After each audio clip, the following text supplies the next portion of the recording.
contenders. He crushed all his opponents in the group, but will he be able to demonstrate the same level of play at this stage? To come down from awesome, you never want to have to spend a fireball on a miner, and you can see him calling good game already with 242 HP remaining. He still tries to defend, miner goes in, fireball comes down, and that is gonna do it. In the first match, he lost to Predator, but did not give up and managed to advance to the next stage. Still on the board with a sliver of HP. Miner goes to the tower, 2 hits are in, arrows are down. Lucas GSM has... The player showed a decent level of performance during the international group stage. What will he be next? If he has enough time, but as of right now, he's just a little bit behind.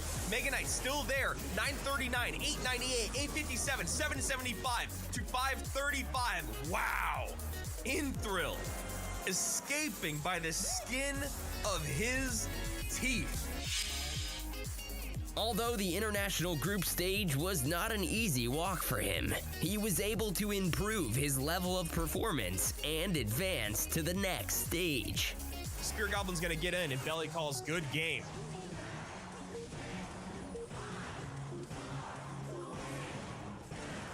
Interesting matchup here.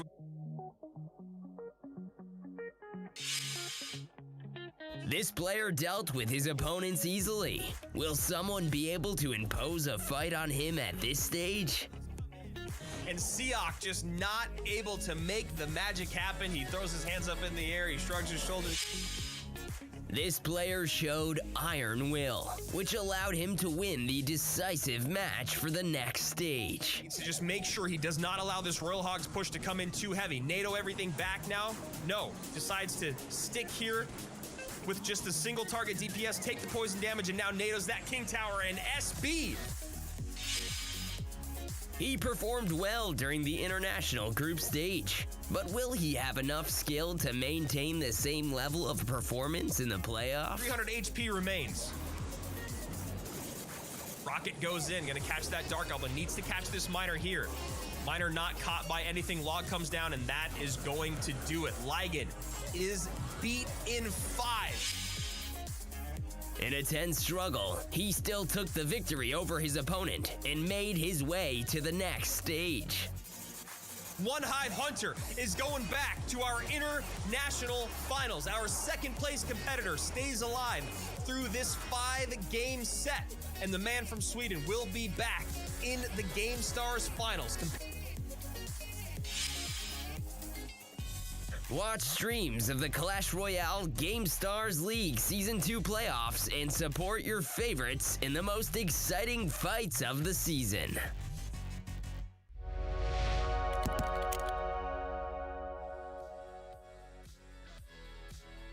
So those are the remaining 8 players. We had 3 separate groups, as I said before, Eastern Europe, Western Europe, and the Middle East, but we had 4 invited players that were our top 4 from last season. Hugo being the winner, of course, SB was in there, and One Hive Hunter. Lucas GSM was the only invited player that has not made it through. Let's take a look here at our bracket. We can talk through some of the matches that we're going to be seeing today.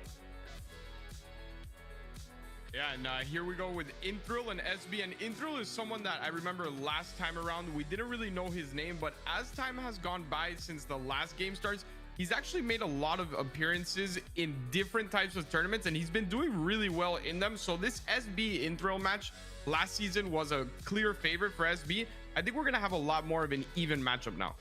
Yeah, I couldn't agree with you more. And then going on to Predator and Hugo, it feels like they have very, very similar play styles. They both like control. They both like miner. They both like playing mortar. Predator was all about wall breakers in the international group stage. We'll see what he brings out today. One Hive Hunter and Topic will be our third matchup of the day. And then the Awesome versus Demas to close out our first round in the quarterfinals. Then we'll move on to our semifinals. The winners of each of those 4 matches we just talked about will play each other. We will not do anything in the elimination bracket today. This is double elimination, best of 5s all day. And of course, we do have a format here at Gamestars that we'll talk about in just a moment. This is our first 3 that we just talked about: Inthrill versus SB, Predator versus Hugo, and then of course Sweden versus Russia, One Hive Hunter versus Topic. Each competitor can bring 4 decks to the competition, not 3, 4 decks to this said competition. Those decks can repeat 6 of the same cards. 2 of them have to be unique every single time, and you only have to win with 3 of your 4 decks. So they used to have to submit 3 decks, win with all 3. Now they have a little bit of leeway there, Eric, to where they can play around with 1 deck. If it's not working out for them, they can bring something else out, and I actually kind of love this change. Yeah, it adds a different layer to the mind games of it. I think that's the beautiful thing about Clash. Yes, the game is a lot of fun, but watching these players and what they prepare, because they have had a lot of time to prepare these 4 decks for today, and it's not just going to be one match that they're going to use, it's going to be 2. So it's going to be which do I play first, second, and all of that. It's going to be a lot of fun. And we have 3 days of competition coming towards you as we work towards that $30,000 prize today, tomorrow, and Friday. We will be eliminating players, not today. Today, like I said, it is double elimination, but moving forward, tomorrow and Friday, we'll be whittling that down to just that number 1. Let's take a look at some of the players that will be competing today. SB and Inthrill, let's hear what they have to say.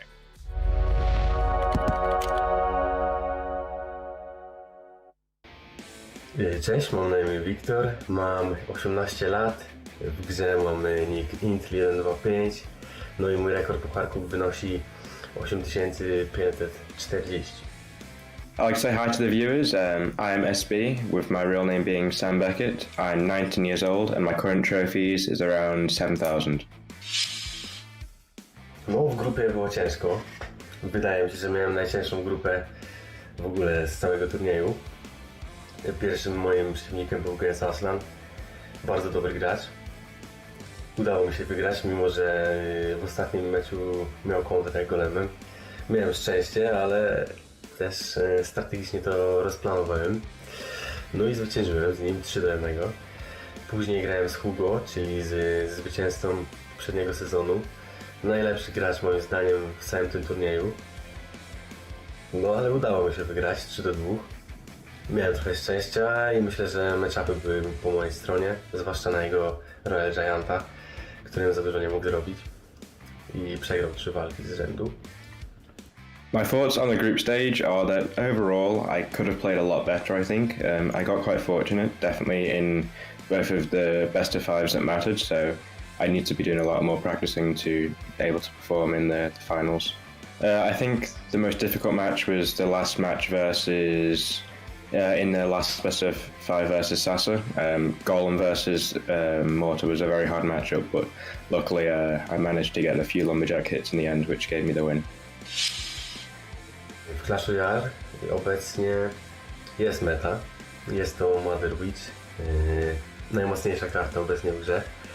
Potrafi dać bardzo dużo value i jest naprawdę mocna. Poza tym na pewno też kart Cannon, też jest bardzo dobrą kartą. Potrafi kontrolować mecz w defensywie i w ofensywie. No i nie jest jakąś drogą kartą przy okazji. I think the meta right now is in a pretty good place. Before Champions anyway. Right now, you can pretty much play most things, I would say, in competition. So overall, as long as you're strong with a deck, you can most likely play it in competition. No ja w sumie za dużo to nie gram. Nie gram aż tak dużo, nie poświęcam kilka godzin dziennie na grę. Myślę, że po prostu posiadam naturalny talent. On average, casually, I would say maybe a few games a day, but when I get to a competition or end season ladder, I'll definitely put a bit more time into it to really hone my skills kind of thing. I'm used to playing the game a lot, so getting that level back only takes a little bit of time, I feel. No moim następnym przeciwnikiem jest SB. Bardzo dobry gracz. Będzie na pewno bardzo zacięty pojedynek. Z tego co kojarzę, to lubi grać, no w sumie wszystkim potrafi grać, nie ma chyba takiej ulubionej talii kart. Myślę, że nie ma słabych stron na tym etapie, żaden przeciwnik nie ma słabych stron i będą zacięte pojedynki.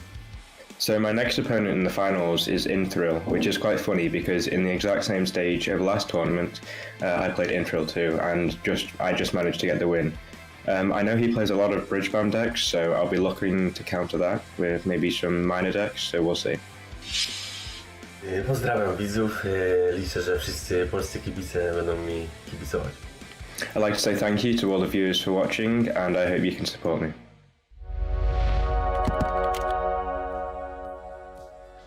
So a lot to unpack there in those two interviews, Eric. We heard that SB and Inthril played each other in the past, but as you have mentioned, Inthril has played much better this season in general. While Gamestars has been going on in the other community events, in CRL, and all those things that are out in the world for competitive Clash Royale, Inthril has really kind of made a name for himself over the last several months. Yeah, back in the day when we saw the name at first, we were like, I don't really have that many expectations for him. But as time has gone on, you see him consistently placing in that top 10, that top 5, that top 3 in different tournaments. And I think it's all due to that experience, the confidence that you're gaining. All of those things play a big part, especially in a game like Clash where it's so momentum based. If you're doing good, you continue to do good. You don't get in your head. And I think SB, like he said, he barely made it past Inthril last time. He's gonna have to prepare a lot better this time, because Inthril is not only a good player, but he stepped it up since last time, and he could definitely cause the upset here. Yeah, and you heard them talk about champions being in the meta right now. There will be no champions allowed at Gamestars, at least as far as we know. So all of you out there waiting to see what the competitive scene is going to look like, what those competitive decks are going to look like, you're going to have to wait just a little bit longer before we see the Archer Queen, Skeleton King, or the Golden Knight coming in.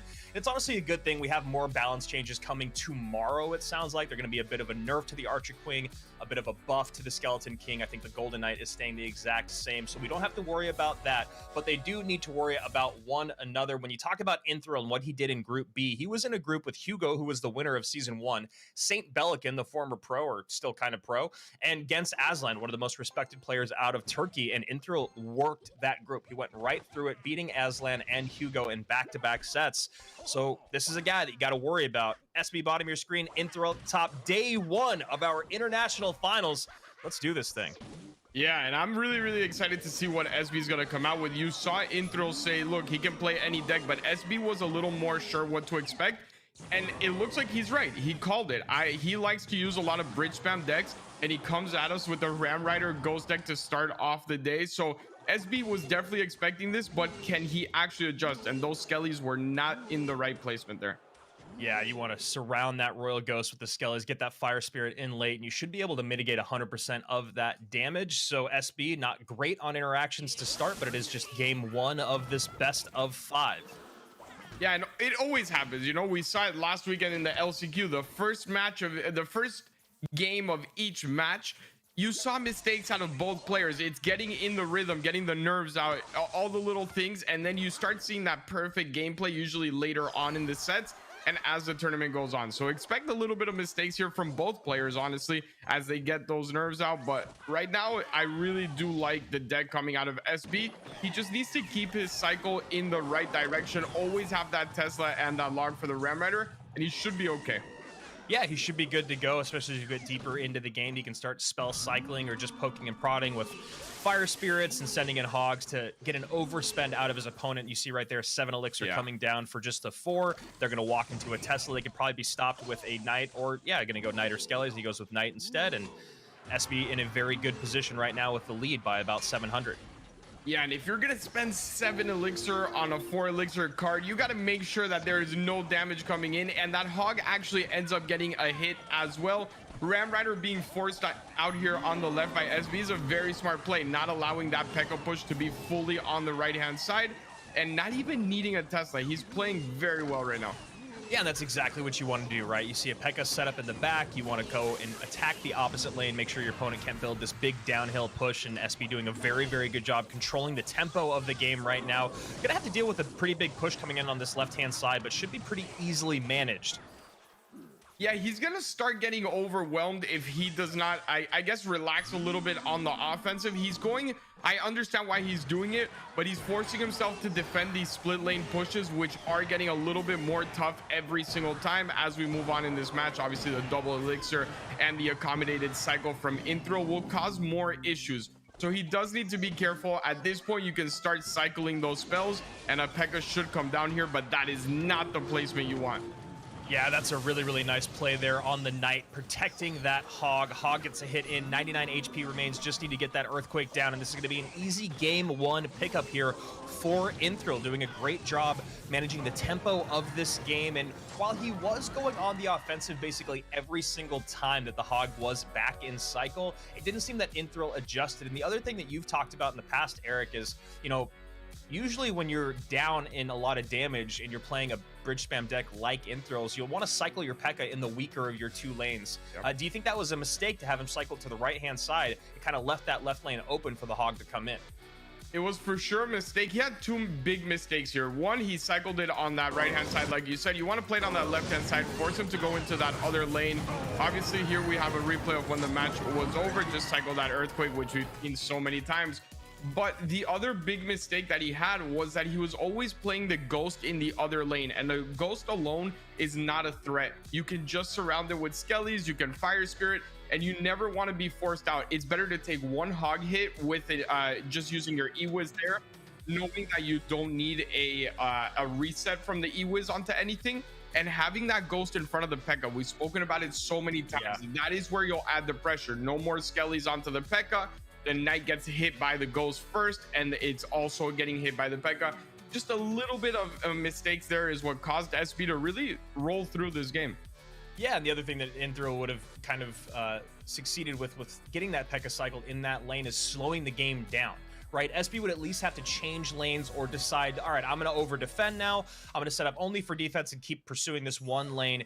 Either way, he would have made SB had to make a decision, and that's something that Inthril didn't really make him do in game number 1. So SB up 1 in our best of 5 here and staying to a very fast cycle, it looks like. Ice Spirit and Archers out early on.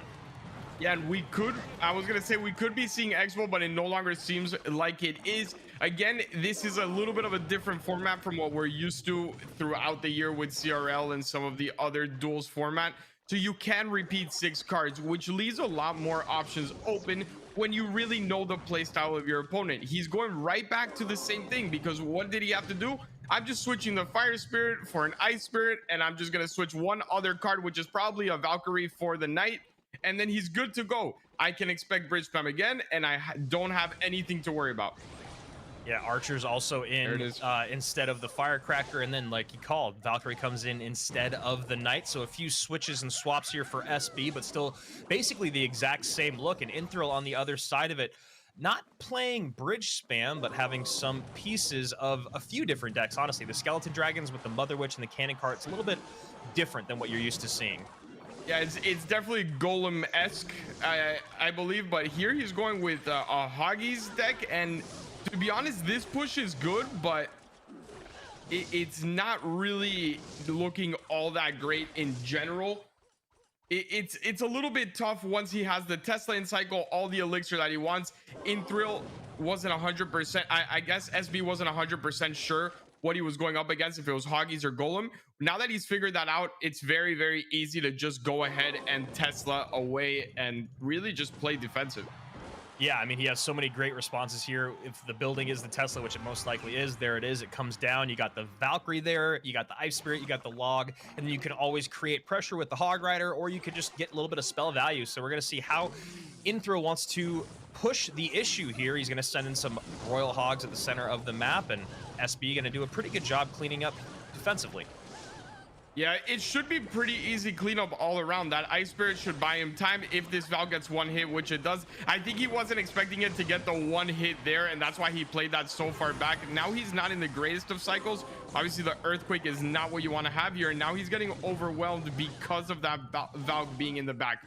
If he was able to play it up high, he would have got both cannon cards with it, but it was just a precaution he took. Valkyrie comes down just in time to save from that cannon cart locking on tower. Inthril in a very, very slight lead right now as he is working towards the weaker of the 2 lanes, and we'll see if SB wants to reset and start sending that Hog Rider down the right-hand lane, but right now he's going to just be caught up playing defense. Yeah, this is going to be the rest of the game pretty much. As long as SB can just hold him there, you know what's going to happen towards the end. It's going to be that Earthquake log cycle over and over again. He is pressuring a little bit here in the other lane, but I think it might just be a little too late to get that split lane pressure going. Yeah, Hog Rider does get one hit in, but 1787 is the weakest tower on the board. SB also having a little bit of difficulty getting on top of those Mother Witches, and now he sends in a Hog Rider left-hand side, going to get completely cleaned up. And now another Royal Hog send. Yeah, it should be Tesla up high. Valk should come in next as well, but a beautiful fireball there is not going to allow him to get back to his Valk in time. He was forced out with that Ice Spirit first, and this should be GG, and Inthril bringing it back. Yeah, really nice heads up fireball there. Takes the archers out of play. SB doesn't have the correct response in hand. Valkyrie is nowhere to be seen. And there you go. We're all even going into game number 3. And this is what you need to do when you're playing against these decks. You got to be able to control the tempo, control which side your opponent's going to be sending. But one of the worst things when you're playing that hog cycle deck is get a bunch of damage in on one side, and then you recognize, all right, I got to go opposite lane. I've got to go and do something different, because going into this wall over and over is not going to work, especially when you talk about what Inthril had to offer there. You got the cannon card on the ground, the Mother Witch that you can't get to, the skeleton dragons up in the sky that are really hard to get on top of or target, right, with those archers. That's really the only way you can do it. Inthril kind of took all those advantages and threw them in SB's face. That was a perfect matchup there for Inthril, and it's usually what we see out of SB. He's usually the one with the perfect matchups, and the good news here for Inthril is it's a new format. You have 4 decks. Back in the last one, I would tell you he's in trouble, because I don't see how he's going to win with that P.E.K.K.A deck against this deck from SB, but he doesn't have to use it anymore. He has 2 other options that he could use, and that is a big difference from what we saw last time. Last time players were kind of just stuck with the deck. Look, this is really bad against everything. So I'm curious to see if he's able to get a variety of different archetypes, or if it's going to play into SB's favor and he actually has a more of that bridge spam type of deck. Yeah, I really like the fact that they added in just one more deck option. Not only does it make your opponent have to guess a little bit more, but we did find so many times in the past with Gamestars specifically that it'd just be that one deck that the player could not win with. Whatever it was, the way they constructed it, how it matches up against the specific opponent, they could just not win. So I like that there's an option to basically say, all right, this deck is not going to work. Let's just shelve it for this matchup. And the cool thing about that too is that you're going to find a lot more, I think, innovative decks in that 4th deck spot. So it looks like SB going right back to it, Eric.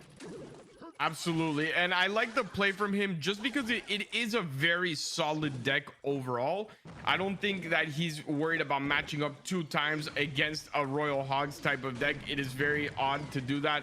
You don't really want to put yourself, if you're going to repeat a deck, you don't want to repeat that type of deck, right? You want to repeat a Mortar, a Minor Control, a Hog Rider, something a lot more safe with a lot more great matchups in the current meta.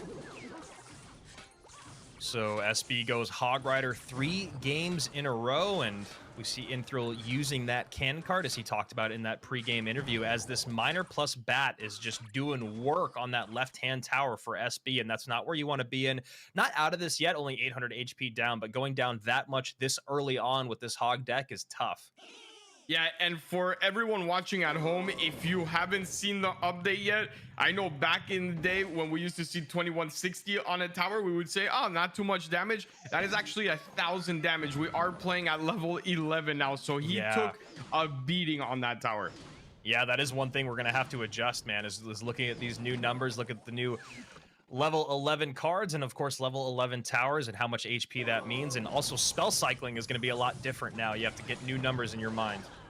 You sure do, and that is going to play a big factor here. I've seen so many players lose because they don't know the damage the fireball does exactly, or the lightning, and then you see them with that 1 HP tower or the 5 HP tower, and it's so frustrating. But you do have to take the time to go through all of that. I remember in season 1 of CRL, it happened to my team with Chris. He forgot the fireball damage. He didn't fireball when the game was basically done, if he did, because of a small change that there was there. And after that day, every team I was on, we went over it. I had a little notepad, and before every single match, all the decks that they were going to use, I would have them memorize their spell damage exactly to a T of what they could cycle there. And I hope these players do that, because it's going to make the difference at the end.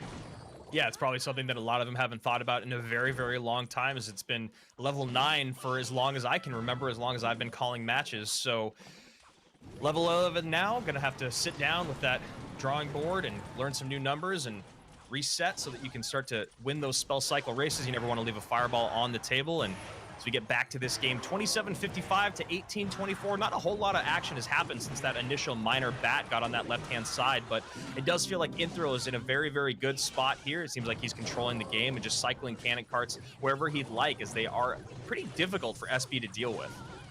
It's been a struggle for SB with these cannon cards. They are doing work on all of his decks. Well, I guess I say all of his decks just because he's only used 2 decks, but the cannon card has been a big issue for him in the sense that if he doesn't have that Valken cycle, he has nothing. So still SB struggles to get on tower here, as there's so many ways to control a good amount of single target DPS. When you talk about this Spear Goblins, the Bats, the Log, and of course the Mortar to catch, but this time Inthrill just sacrificing any sort of defense on the right-hand side. He has to Fireball plus Fire Spirit on an overspend there. A bit of a surprise. That is not what you want to see if you are an Inthrill fan. We've said it many times. If it ain't broke, don't fix it. Why did you change the way you're attacking? Why did you not go full defensive? You're up almost 2,000 damage. There is no need to be the aggressor here. You have answers to absolutely every single one of his pushes. He's not been able to break through, and now you put yourself in a bad position. That Mortar up high is going to defend, but slowly he's coming back into this game based on the earthquakes. You let him back in, and when it comes to a cycle spell race, you do not want to play that game against this type of deck. No, you absolutely do not. And like you said, if it's not broke, don't fix it. And right now, Inthrill finding himself down just a bit in regards to where he's been for this entire game, just completely dominating. He's lost a lot of tower HP, and SB's been doing a pretty good job kind of holding the line here, but Fireball plus Miner comes in to make that just a little bit closer. Log gonna send this in, gonna give the lead to SB for half a second as another Log comes back in for Inthrill. 279. Miner on the tower, no catch there, and a great job by Inthrill, who honestly, a weird mid-game adjustment made it so that SB kind of had a fighting chance. Eric, do you think SB is just going to keep going Hog Rider for the rest of the set?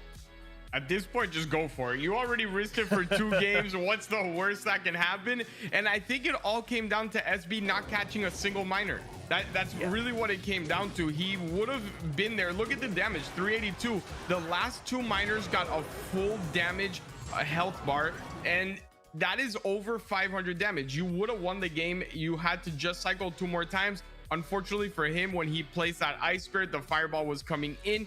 He was just a second late there with those Skellies. It didn't catch it, and again with this Valk, just kept it in that Fireball range. Unfortunate for him, and he's in a good spot right now. Inthrill, his confidence has to be high, and if I'm Inthrill, I play the best deck I have left against Hog Rider.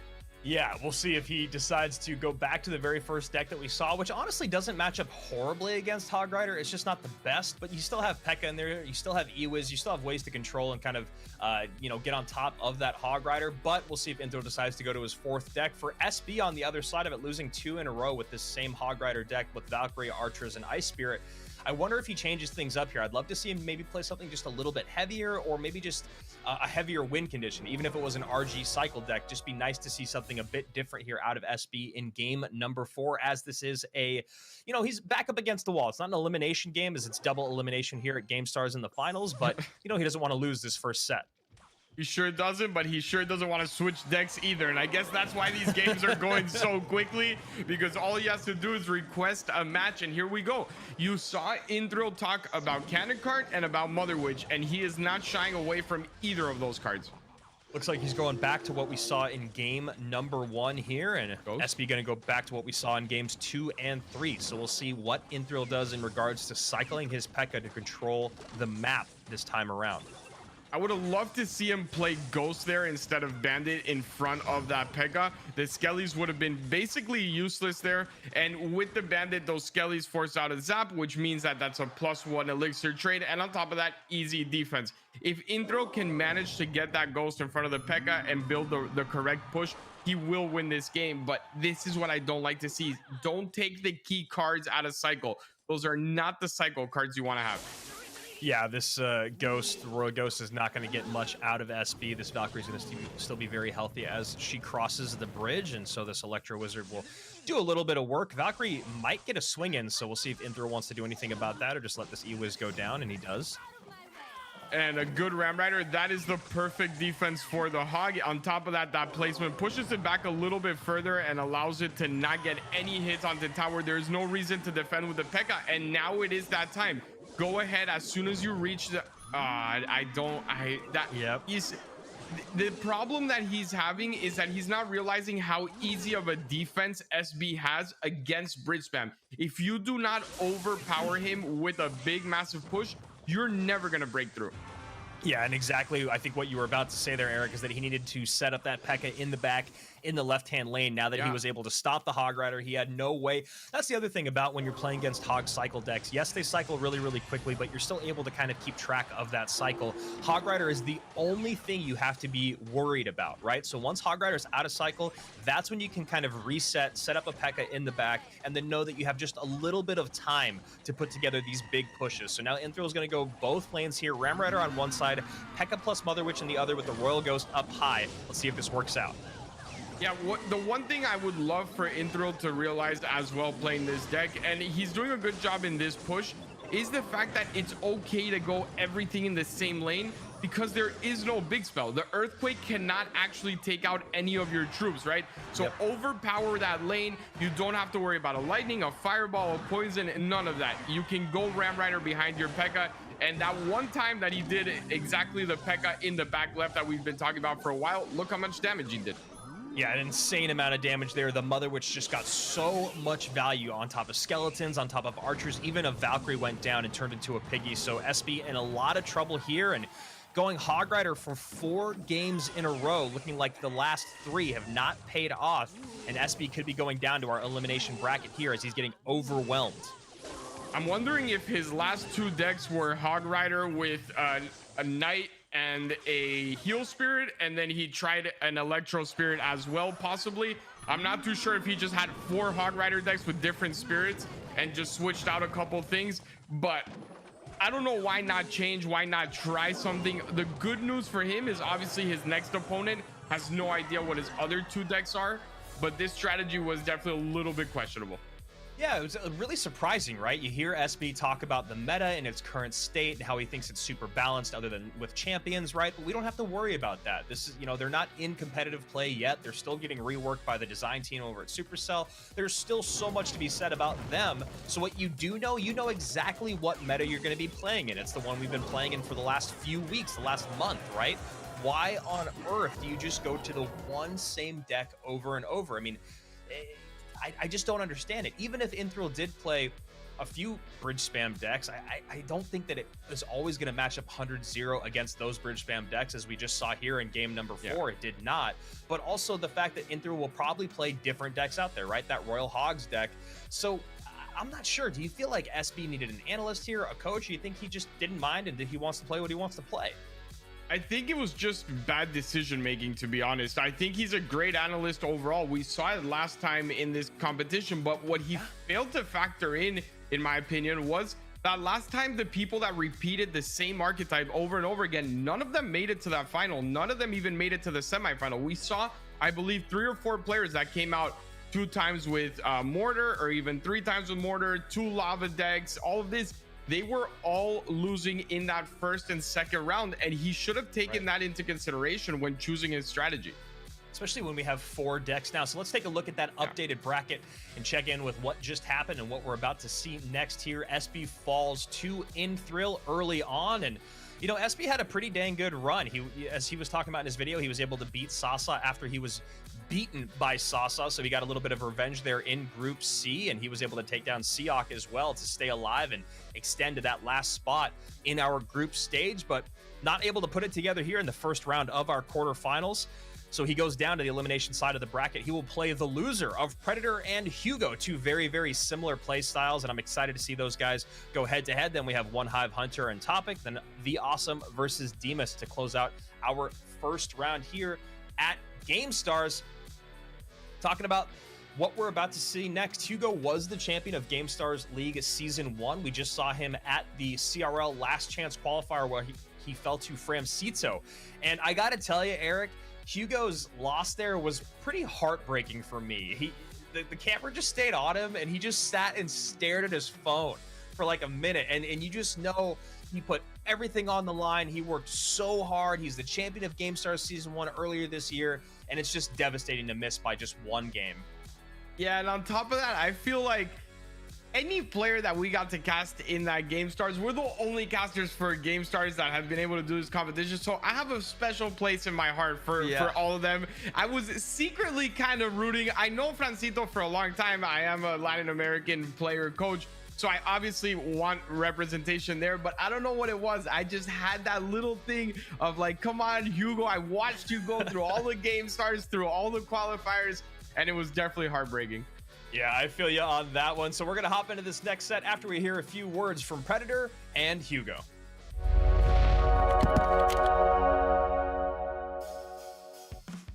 Hello viewers, my name is Andrew Shkilonak, also known as Predator in Clash Royale. My age is 19 years old and my current trophy is 7800. Hey guys, I'm Hugo. I'm 17 years old. My nickname in Clash Royale is Hugo V2 and my number of trophies is 7,000 trophies. Okay, the most difficult match for me was the first one against The Awesome, because like I was afraid that since his main deck contains like Mega Knight and my main deck contains like Miner, and usually his main deck counters my main deck. So I was afraid that he will choose like 3 decks with Mega Knight and will like hard counter me every match, but yeah, he decided to be like more competitive player and chose different decks, but still it was like really hard match. I won 3-2. Despite the fact that he lost in the first match, he still was able to qualify to playoffs, and yeah, I can only say that yeah, he really deserved it. The group stage was a little complicated because there was a few good players. I played 2 times against Pelican with a really good player, and Intrill was a really good player too. Not really famous, but a good player. The most difficult match was the only one that I lost. It was against Intrill. It was difficult because I had in my 3 decks the RG deck, and I lost 3 times with the RG deck. I think it was not a good idea. So yeah, it has been really complicated to win with this deck because every of his deck was countering me. So of course he's like a strong opponent, but I'm not sure about like his quite versatile player, so I'm not sure like what is his main deck. And I know that he preferred to play like Royal Giant, Miner, so but there are like completely different decks, so I'm not sure what to expect from him. So like my strategy will be just like play my best decks and win him only with this like strategy. My next opponent. You have no idea what the rest of the year is going to look out in other competitions. And of course, when a game changes, you want to play and understand those differences. So Hugo coming off of a loss at LCQ, dealing with champions, and now back here at GameStars. Let's see if he can redeem himself. We're waiting for just a moment as we're about to hop into our second best of 5 of the day. Belarus against France. Predator versus Hugo. Eric, who do you got in this set? I think I'm gonna go Predator, man. I think I'm going with momentum. I'm going with confidence, and as long as Predator doesn't come out with 4 wall breaker decks, I think he should be okay. Mechanically, he's one of those top players. He's been in the likes of Lapo and Igor and Legolas, all of that little group, so he definitely has the experience as well. And it's really tough to compete after such a tough weekend. Hugo wasn't eliminated from LCQ 1 month ago. It was 3 days ago. Predator, an 8.3K player out of Belarus. He was ranked number 106 in the world according to the CRL leaderboard, so an exceptional player there. Hugo on the other side of it, ranked 39th. We just saw him at the LCQ, as you guys can tell. We just saw him play. He played very, very well, but was eliminated on the second day of competition. He's an 8.8K player, and looks like right now on ladder and in their player profiles, I always love to do this while we have downtime. Looks like Hugo's been playing a bit of everything. He's been going Royal Hogs, he's been going going Ram Rider, he's been going Drill, he's been going Golem. Predator on the other side of it has been playing a lot of Royal Giant, but with the Archer Queen. So we'll see if he wants to sub her out for something else, as that RG Fireball Fisherman deck was super, super popular in the meta. It still is, but obviously with champions out there, things have been changed. All right, here we go. Hopping into our second BO5 today. Hugo, top of your screen, Predator at the bottom. Wow. And I'm not saying wow at the game. I'm saying wow at I have not seen a Nova Esports jersey in Clash Royale in like 3 years from anyone that's not competing in CRL Asia. I was not expecting to see a Nova Esports jersey today for sure. I don't even know when he was on Nova, but pretty cool, you know, a little bit of a memory here. Yeah, a bit of a throwback there. You got to give love to Nova whenever you see them. Our first champions of CRL way back in 2018, and looks like Predator is going to be going to Lava Miner. We'll see if he decides to bust out the guards as well, as that flying machine falls off the board with a fireball. Hugo on the other side of it. Eric, what do you think we're going to see out of him? It could be a lot of things so far, man. That Hunter is not in the meta all as much as we thought it was, but with that Fisherman, it basically cements it. I was going to say either RG Mega Knight or something along the Mega Knight Loon side. I think with the Fisherman, it should be RG, just basically off the cage, the Fisherman and the Hunter. But he could still come at us with a different variation. Yeah, it does feel like it's going to be RG going up against Lava Hound here. So both these guys set up a Goblin Cage and going to wait to tick back to 10, decide their next move. And I guess the good news for us is that Predator is not playing 4 Wall Breakers decks. He is going, and look at that, Hugo is actually going Mega Knight instead. So it was a toss-up. That's why I didn't want to throw out the possibility of Mega Knight. I know a lot of people like the Mega Knight Hunter combo. It just gives you so much good defense.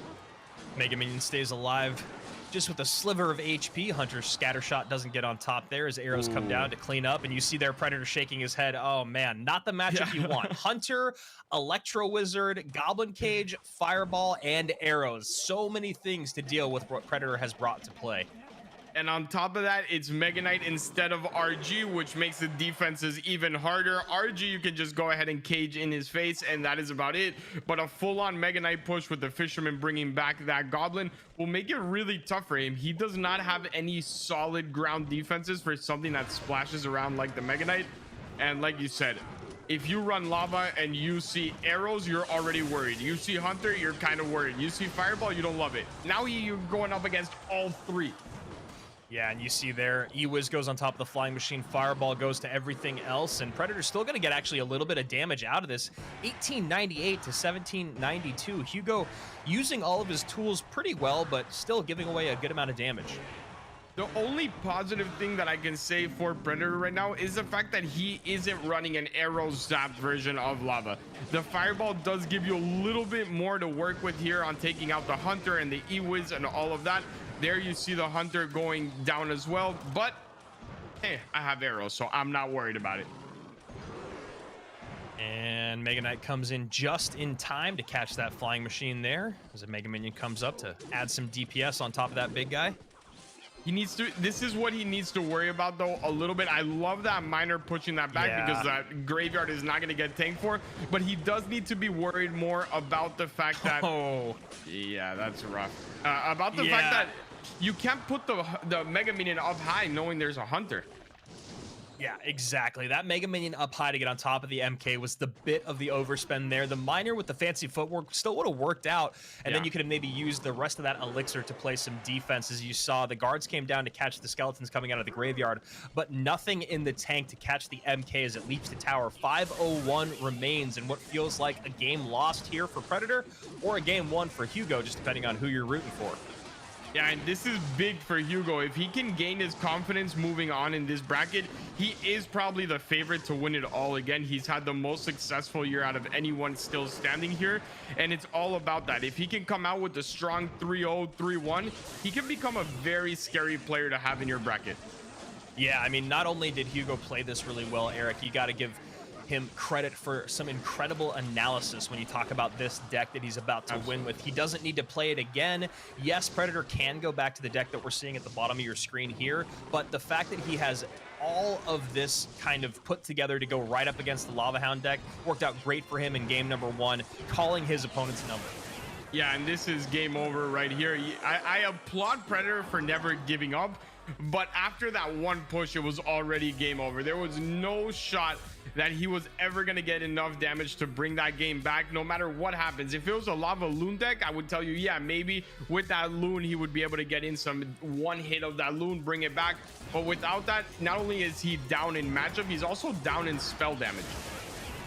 Yeah, so you see here, this is the last push in as the tower goes down. 1251 remains on that top right-hand tower there for Hugo, but a incredible matchup. I mean, you talk about bad matchups, maybe it's 100-0, maybe it's 95-5, but either way, playing through that against one of the best in the world in Hugo is going to be pretty impossible. Do you think Predator should just go right back to it, Eric? I mean, the fact that all of these things were available in game number 1 and Hugo won with it means that it's no longer available in game number 2. This Lava deck gets that much stronger.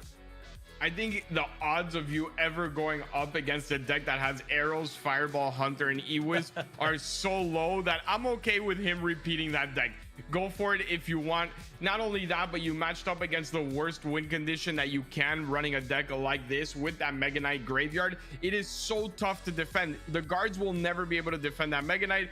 Once that cage does pop and the Fisherman pulls that Goblin all the way back, you're really in a terrible position. And even then, if he has guards on your graveyard, arrows go down, and now what do? So everything from defense to offense just played against him, and he cannot get any worse. So if you want to repeat, why not?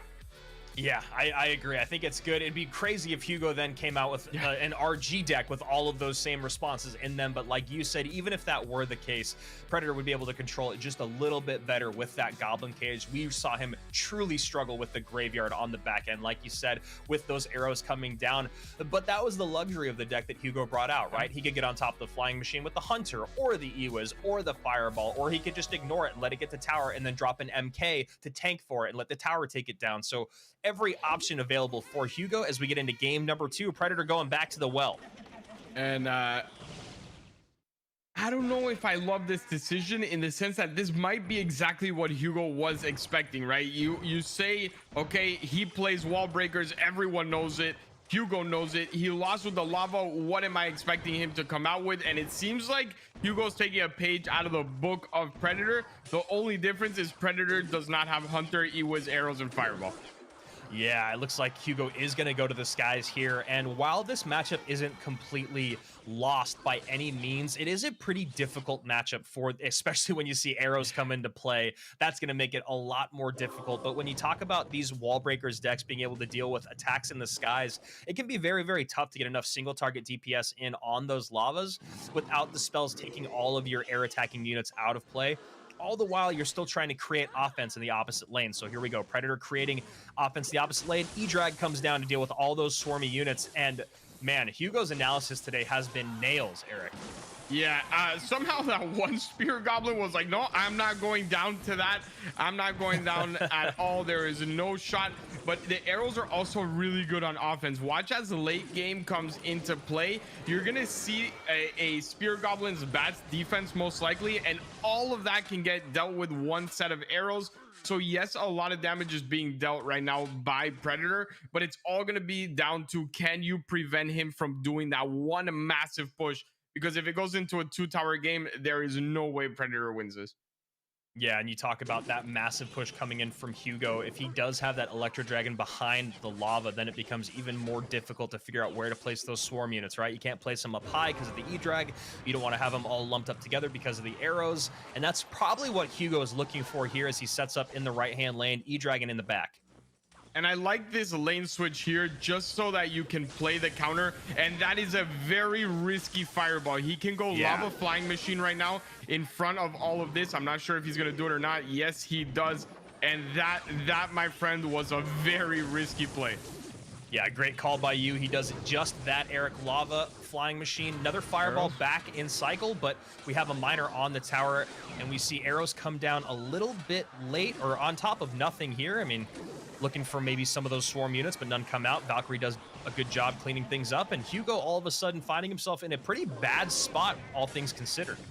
Yeah, I'm not really sure why the arrows went down. The arrows should have gone down only if the bats were played. It was more of a let me hover the arrows, and as soon as that happens, I will go back in with it. It does seem like he's not going to be able to get that push. A beautiful catch miner to miner, but that is a okay. He's able to get the cage. Can you do anything with it though is the problem. Fireball at this point, if I am Predator, as long as I can cycle, if I can bait out his flying machine, I can actually go ahead and cycle fireballs because I get back to my fireball before he gets back to his flying machine. And there you go. Flying machine comes out. Fireball comes in. Mega Minion goes down here. And Miner going to go back to the tower. Nothing there to catch the Miner this time around. Wall breakers going in. No Goblin Cage and Cycle. Arrows come down defensively here. But no true offense for Hugo, who found himself in honestly not a really bad matchup. But like we said, this isn't easy for Predator. He just played it pretty dang perfect.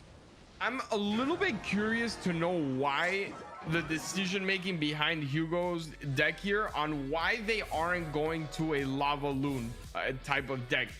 It seems like if you're expecting this out of your opponent, a Lava Loon seems like the obvious choice. He would not be able to defend any of those pushes. You saw the lava being tanking for the full cycle of that Tesla.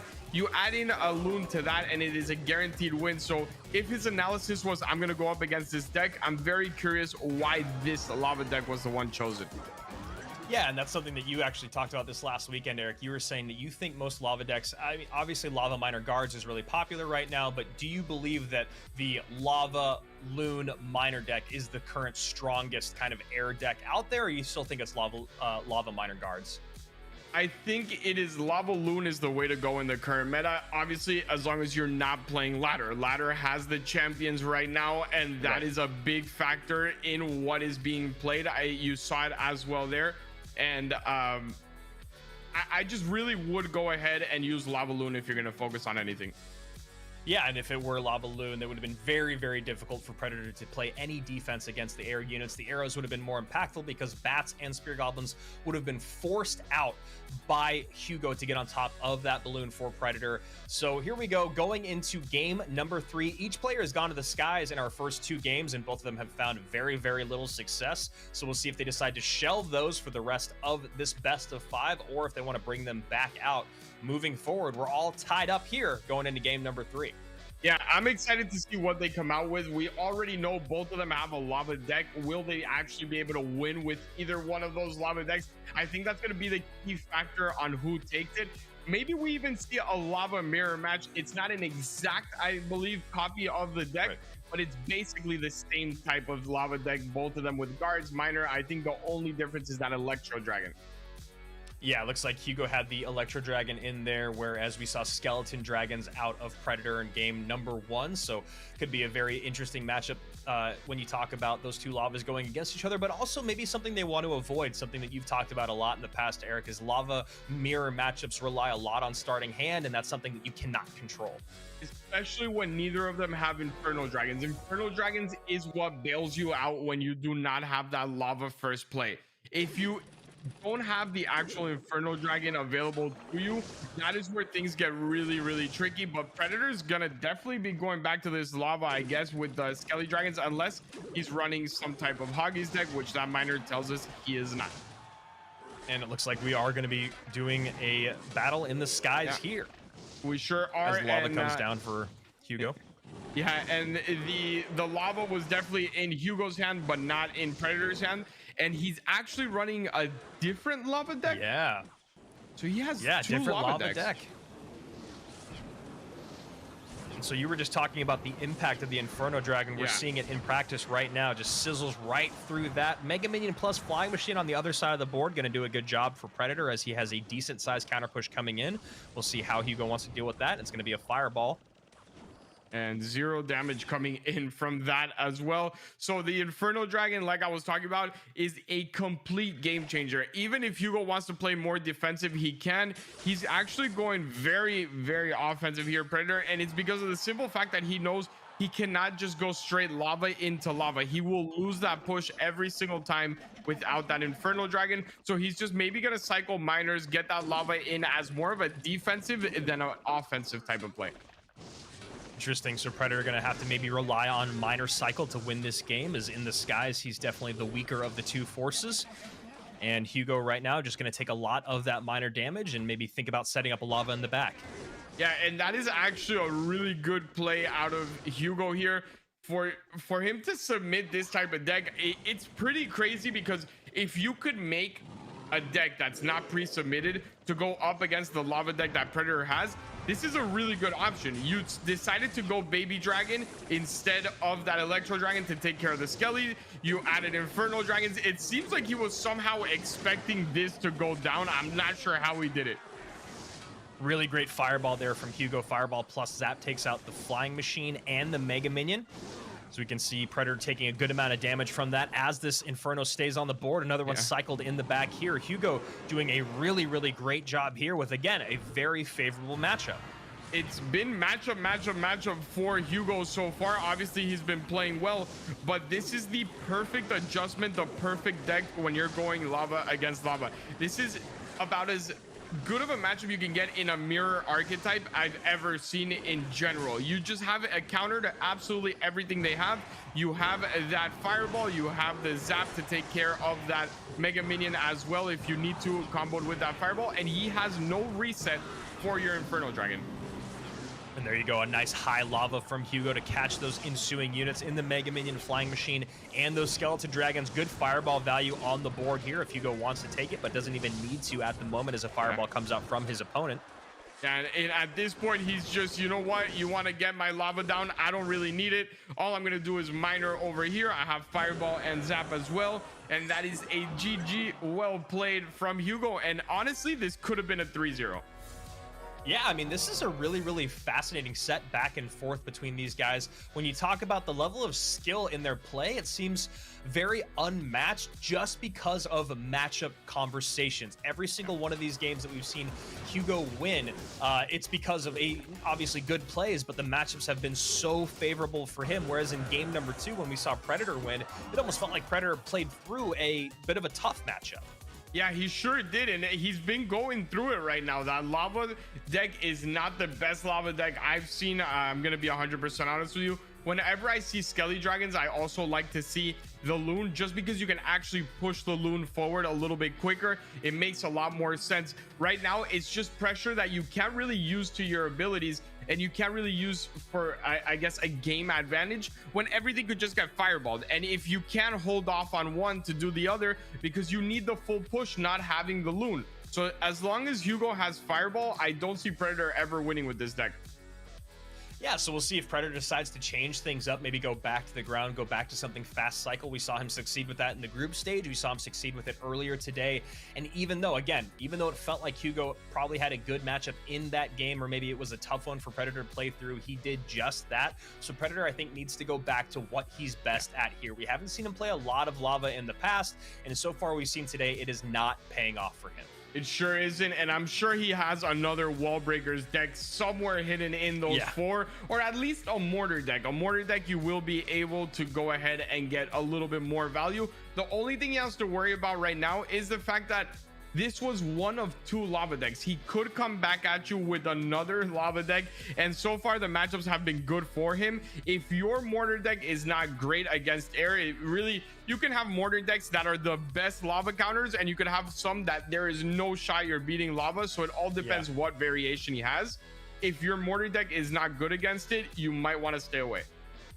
Yeah, I would really like to see Predator go to Mortar, not only because it's my favorite win condition in the game, but also just because we know he's very good with it, and it would be something different from what we've seen out of him in Wall Breakers and in Lava Hounds. So we'll see if either of these guys decide to change things up here in game number 4. Hugo in a very good spot here. Predator, risk of being sent down to the elimination bracket. And he's definitely going with something different. It does seem like he's going to go RG whenever you see the Skellies and the Fisherman. It's usually not Mega Knight. The Mega Knight decks with Fisherman are a lot heavier.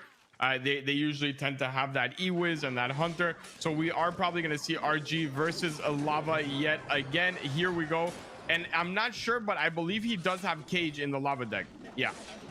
Oh, and no. There it is. Cage comes down, and the cage is misplaced. You see that? I believe that's actually what happened to Hugo when he got eliminated, was a misplaced building. I could be incorrect. My memory serves me right, though. I believe so. And that is a lot of damage to take early on. Yeah, and that is on top of everything. That's one of those things you really don't see, right? You see missed fireballs, missed spells, a missed Tesla or Inferno, but a missed cage on an RG is something you rarely see. Must have been a finger slip up of some sort. I don't see him actually missing the placement. Maybe just like when you lift your finger up, sometimes it goes a little further back, but that is really unfortunate because that defense was going to be no damage. So Hugo now down by about a mile, has to eat that damage and just set up a Lava Hound as he sets up an E-Dragon Flying Machine to support. He's probably going to just take the damage from this Royal Giant and try to turn all this into offense. Miner going to go to the Mother Witch. Mother Witch going to get taken off the board, but a defensive Lightning comes in on top of those 2 units. Yeah, but right now he still has a lot of things to deal with on the board here. Those guards are still being tanked for by the pup. So there you go. You get some guard damage as well. And out of nowhere, you're back in the game. It seems like if that mistake wouldn't have been there, this would have been an easy game for him. I don't see how Predator would have been able to hold off while not having to actually pressure. Right now, the one positive thing that Predator has is he's not all that in a hurry to get the damage done, right? You know, you have Lightning, you have Log as well. You have so much direct damage onto your opponent that it doesn't really matter that 647. So a bit of a lane change here as the Lightning comes down to take that Flying Machine out of play. RG putting in work on the opposite lane as this Mega Minion's trying to mitigate some of that damage. Mega Minion of Predator's own here, looking to take this Lava Hound off the board as the Miner is caught by Skellies and a Fisherman. Hugo here, 330 remains as he takes this tower down. He should. It's got 43 HP. Yeah, he's definitely going to take that tower down. Will the pup get a hit? It doesn't, but he can't just cycle back to arrows. He has enough time. The important thing here is if he can force the Lightning out of Predator. If you can force that Lightning out of Predator, which he does there, and it's still... Oh, my. Yeah, not enough damage, but a log does come in. Yeah, the good thing here for him is the fact that Lightning is now out of cycle, but he needs to be ready with that Goblin Cage for an RG in the middle. He fails the surround there, and that should be GG. There you go. Failed surround, but RG comes down in the pocket. Goblin Cage is there. Lightning defensively, and the RG is on the tower. Another shot comes in. 275 remains. That is within spell cycle range, and like you said, Eric, it does feel like it's GG. We're going to game number 5. Yeah, failing that surround just forces you to over defend. Even though Predator missed the Lightning there, it does not get onto tower. You see Hugo just throwing the arrows down. There's no way he's defending. It was just a bad match here for Hugo. Not a bad matchup, a bad match. A mistake after mistake after mistake. It really cost him the game. He could have won this. You saw how easily he brought back that right-hand side tower. So, I mean, you got to cut that out. Predator is not a guy you want to be making mistakes against. Yeah, that very first mistake with the missed Goblin Cage on top of the Royal Giant allowed Predator basically be in control of that game until we got to a 2-tower game, which Predator was still in control of, but it felt like Hugo had to just eat damage in either lane, which then made him go behind. Once we did get to the 2 towers, it made these RGs in the pocket really, really enticing for Predator. And again, very, very easy matchup in the sense of Hugo, when he did break on through, when he did defend correctly, he was putting a ton of damage on that tower. But you missed that early on, you missed that surround later, and we're going to game number 5. He had answers to everything. You have Cage, you can surround the Ghost, you have no real use for the Fisherman either. It was just a matter of you cannot make mistakes this late into the tournament. You can maybe get away with that in the original groups. Maybe the players aren't at the same level, not fighting for as much right now. But we saw it earlier on in the day. There is no one that saw that graphic for $7,000 for first place and is not going to play at the top of their game. They want it. That is a lot of money. $30,000 up for grabs. 7K goes to the first place competitor. And right now, Hugo and Predator battling it out in this best of 5. And honestly, it's been really interesting to see Hugo go to the skies as much as he has. Yeah. He's a guy that plays a lot more fast cycle decks. He usually likes to stay on the ground. We have seen him play Mortar in the past. I wonder if he sticks to Lava once again. I don't think we've seen all 4 of his decks. Or maybe we have. I'm trying to think. If he's won with 2... and he's repeated the lava once, there might still be one deck out there. There's one deck left. He won with 1 lava and the original deck as well, and then he repeated the same lava. So he's missing 1, and I'm curious what we're missing out of Predator, because we're also missing 1 deck. And if I'm Predator, I'm not touching the lava. I'm sorry, it has not worked out in any sense. While the other 2 matches where you ran things you're more comfortable with, completely dominated and worked Hugo. You saw the holes in his game at times when you can add more pressure. Seems like Hugo was okay against the lava because he was more calm. You don't have all that much in your face like you did in the other two matchups with the wall breakers and the RG. And the thing about Lava Hound is that it doesn't, and even with RG, but the thing with Lava Hound is it doesn't allow Predator to do what he's the best at, which is making on-the-fly adjustments, really, really quick interactions. Lava Hound is really just all about setting units down and then getting those spells where you need them, setting them in the miner at the correct time. Predator's a guy that loves to have things flying all over the board at all times. We saw him get super aggressive, you know, in that last game. We saw the lava setup on the one side with the cage in defense. We see him immediately go to the Royal Giant on the other with spending a lightning in there, spending down to 0. So Predator is a guy that loves to make these on-the-fly adjustments throughout those games. Lava Hound doesn't really allow you to do that as much as other win conditions out there. Exactly that. It's basically, I'm a lava player, so I mean, I can dog a little bit on lava, but here's the thing. Lava is very simple. You know at the beginning of the match if you have a shot at winning or you don't. You cannot make a million type of adjustments. You cannot shift the way the game is being played because there's only a couple of ways lava actually works. Yes, we've seen it in the past. You could do a little bit of a guards push and get some extra damage, but at the end of the day, that's not going to win you a game. You still have to put the lava in the back. You have to create a counter push, and then you have to be able to capitalize on it. One or two small changes, maybe a minor predict onto a troop or something like that could move it a little bit more favorable, but you're kind of just stuck with what you have. And if you got a bad matchup, it's over. And I'm hoping here for Hugo for game number 5 and for Predator that they do stay away from the skies. And we're about to find out here. Game number 5 between Predator, bottom of your screen from Belarus, and Hugo at the top of your screen from France.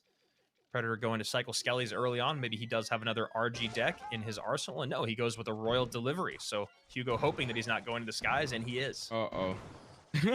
if this is a lava deck and he's already showing you delivery, it is not a good sign at all. But it could still be some sort of Royal Hogs deck. We've seen the Fireball bait with Flying Machine. Based on what Hugo has showed us today, it's probably the lava deck. Yeah, it's the lava deck, and I don't know what to say at this point. He catches a miner on top of it. That delivery is going to be able to work onto that. The delivery actually got placed on the backside for some reason. I'm not too sure that decision making there from Predator. He got an extra hit there from the Goblin, thanks to that. And the tower is very damaged for, I guess, the start and the troops that Hugo is playing. Yeah, 2,200 remains on that right-hand side based off that Goblin Brawler damage. And we see a Dark Prince working down the lane here. E-Dragon slowing it down. Hugo going back to what we saw before. And looks like Predator is going to go to Miner Control Rocket Cycle here. And this is an interesting matchup, Eric. What are your thoughts? I think late on in the game, obviously, this could definitely be in favor of Predator. That rocket doesn't really allow Hugo to do much as in building that counter push. But he's struggling a lot in single elixir, and the reason he's struggling a lot right now is the lack of pressure that he is providing. He is not getting those miners in. Obviously the Tesla is great.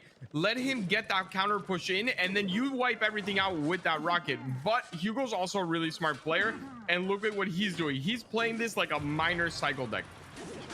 Yep, and that's exactly what he should do here. He's already got a really, really big lead, and we all know that with decks like what Predator is running, it is really difficult when you go down in single elixir. If he does start to rocket cycle, then that's when you can start building Lava Hound pushes and not have to worry about the pileup at the bridge. So Predator already in a really, really bad spot here with 40 seconds remaining in regulation.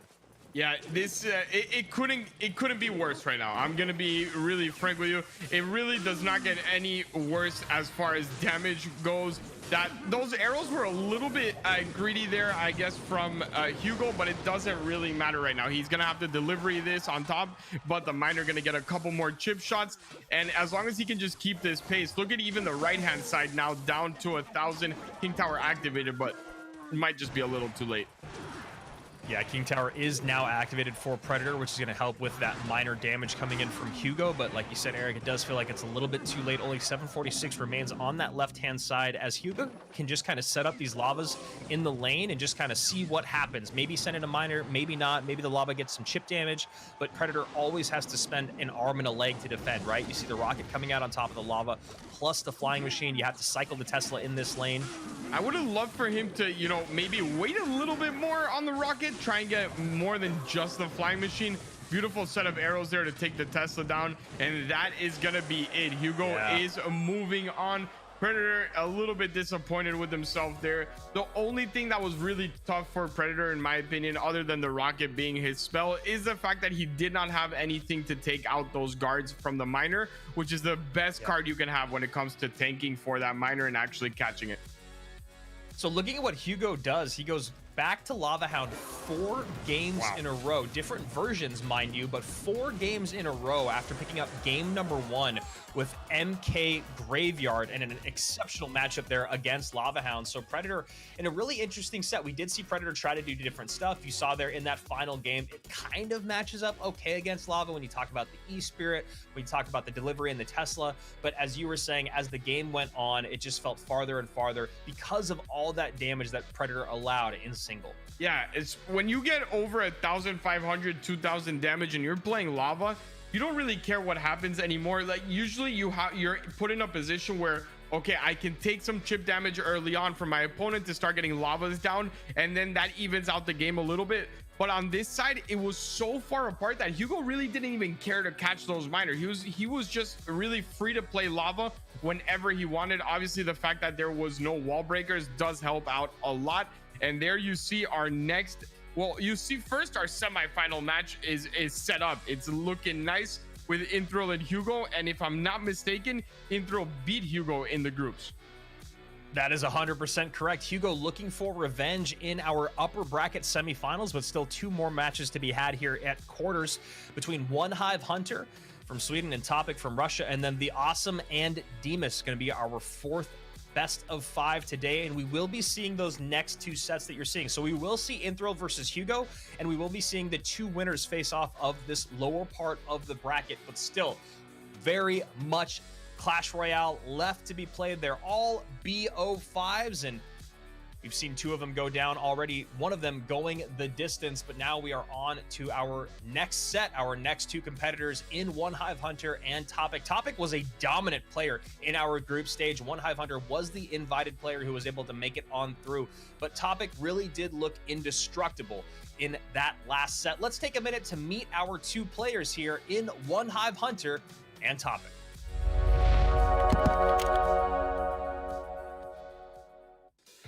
Привет, меня зовут Никита, мне 17 лет. Мой ник Топик, сейчас у меня 6 кубков. Hello, my name is Emil Johansson, and in the game I'm called One Hive Hunter. I'm 17 and about to be 18. And in Clash Royale, I have, I think, 6,000 trophies around that. Ну, сложнее всего было играть с игроком Фаста. У него была одна мощная дека с Геритором и Финиями, которую я боялся. Пытался его снайпить, и потому что у меня был хороший матчап, все равно в том бою проиграл, но в итоге все остальные его деки легко выиграл.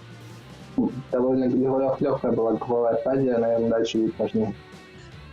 So in the group stage, I played 2 games, one against Minituma and the other against Dimas. So I think both of the games were tough. I didn't have any matchups. I did have some matchups, but not the ones I wanted. So it was hard, and I made some mistakes, but I'll try to learn from them. Конечно, мета есть всегда, и всегда будет. Сейчас мета новая, поскольку велик героев, и абсолютно все колоды с новыми героями. Самые имбовые из них это Королева Лучник, этот Золотой Варвар. И я думаю, мета будет такая же, просто все вместо Мушкетера или других карт выставляют героев. Yeah, of course, there is a meta in Clash Royale, and I think we just don't really know it at this point. Champions were released in the game, and they are kind of overwhelming, if not they are OP, but yeah, it's a meta, but I just don't really know what meta it is. Игровая форма просто у меня как-то сформировалась в голове, я даже с этой формой много не играю, но уровень у меня по-прежнему тот же. Ну, я играю так, иногда много, иногда мало, иногда вообще не играю, могу не играть весь день по-разному. So I played this game for 5 years and I've spent a lot of hours practicing. So at this point of stage, I don't really practice that much because I have a lot of experience and I just try to have a good state of mind when I play. I don't really practice that much, but I just try to be in the best mental stage that I can be in. Мой следующий оппонент довольно сильный игрок. Я опасаюсь таких колод, как Лава. Кажется, его будет намного сложнее выиграть, чем предыдущих, поскольку у него довольно много колод. Я думаю, он много чего подготовит против меня, типа рекрутов или чего-то такого. Я постараюсь предугадать его ходы. So my next opponent is OS Topic, and I have known him for a while. He's a Russian guy that played a lot of ISPO in the past, and he's a really defensive guy, I think, and he plays defensive, like defensive decks in general. So he's a good player, but I think I can take advantage of his dead archetypes. Хотел бы передать зрителям приятного просмотра. I hope you enjoy the Gamestars tournament and have fun watching.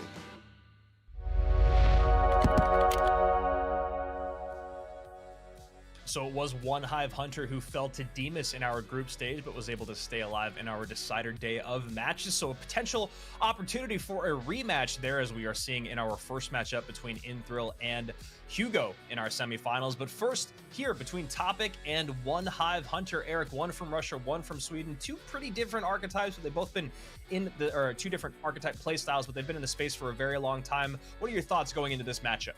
I think Topic is one of those players that has had a lot of success on ladder, but not so much in tournament standards. So this is going to test his abilities a little bit more when it comes down to strategy, because in ladder, it's like One Hive said, right?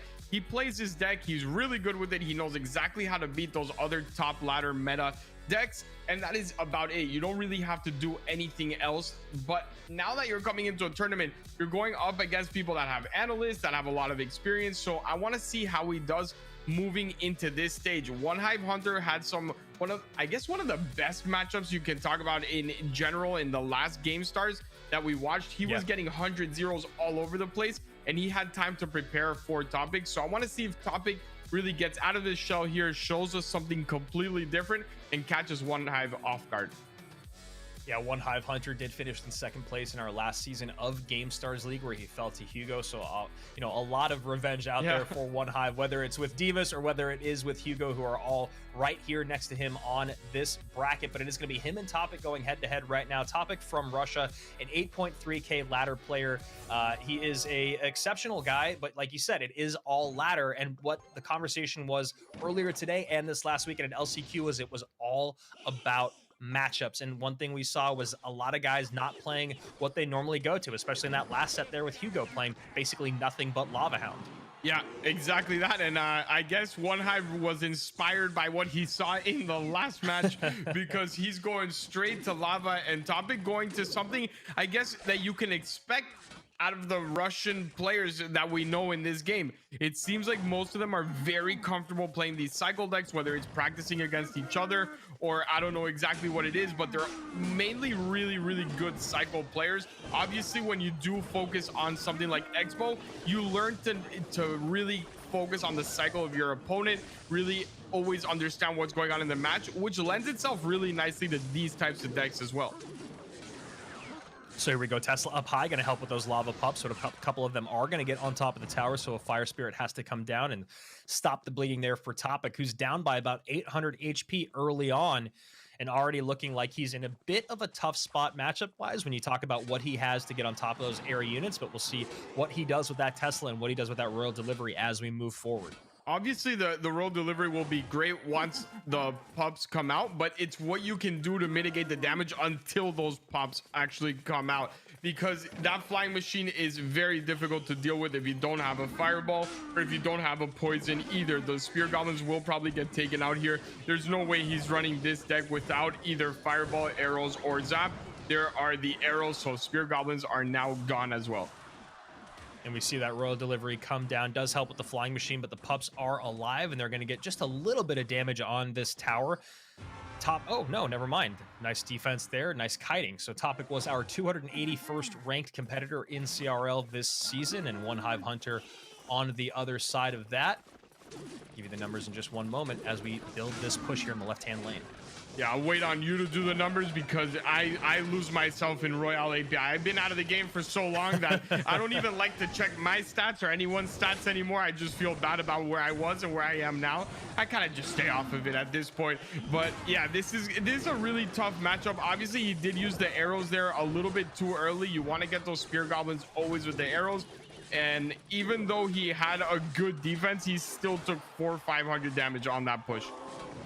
Yeah, spear goblins stay alive for the whole length of their lives there, do a lot of work defensively, and still down to 1134 is OS Topic's left-hand tower. One Hive Hunter was ranked 74th in the world this last season at games or at CRL. So 281 to 74th. It does feel like Topic is a bit of the underdog as he cycles his very first rocket here in that left-hand side. Arrow's going to come down, clean up those spear goblins. This could be trouble. Yeah, this definitely could be trouble, and especially if that goblin brawler would have got onto tower. Luckily, that Dark Prince is just ahead of that tower, but even then, look at all the damage he's taken when the defenses are virtually perfect out of Topic.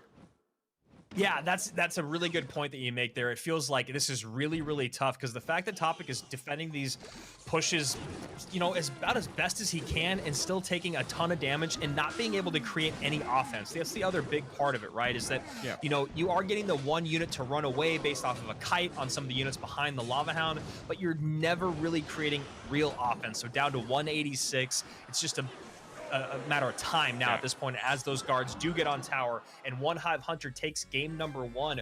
We have seen an insane amount of Lava Hound today, Eric. I don't know what's going on. I don't know if they knew I was going to cast today because usually you're happy that you're seeing Mortar. I get to see Lava, man. I was deprived of my Lava Hound for like 4 to 5 months in competitive game, and to come out here and just sit and watch Lava over and over again, we're gonna be honest, it's more fun to play it than it is to watch it. I'm not gonna lie, but it's still a little bit of a feels good, man. You know, like finally Lava is winning again. Yeah, and you know, you're gonna wonder if we keep moving through this day and we keep seeing so much Lava, if people are gonna readjust tomorrow.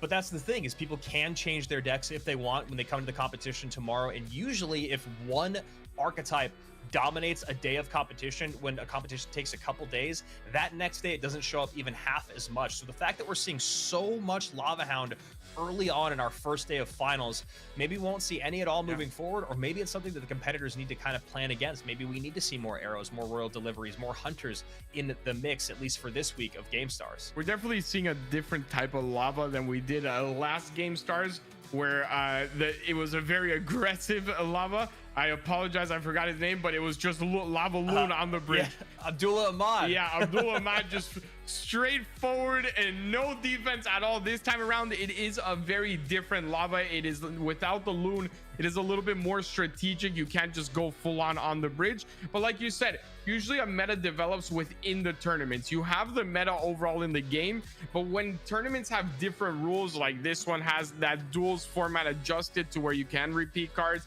but you can't use the same deck once you win. Everything seems to just slowly move forward, as today you'll see a lot of Lava. Probably tomorrow you won't see as much. You're gonna see maybe Lava counters all over the place, and decks that just go overall well against Lava. And then as you move on to possibly finals and semifinals, you might actually see Lava come back in for people not expecting it. Here we go, game number 2. Topic cycling those skeletons in the back, maybe going quick cycle once again as One Hive Hunter holds here. And we are seeing our first goblin drill of the competition, and One Hive is going to go to Royal Giant, one of his other favorite archetypes out there. Yeah, and I'm wondering here how he's gonna get a lot of drill damage. That ghost is a great counter to that. The ghost on top of it goes in front of the RG, which is a great play there. Lightning already coming out, and this is forcing a lot of defense. The RG only gets one hit, but it forced out a lot there out of Topic. This Mega Minion should deal with absolutely everything as well. And what does he have now?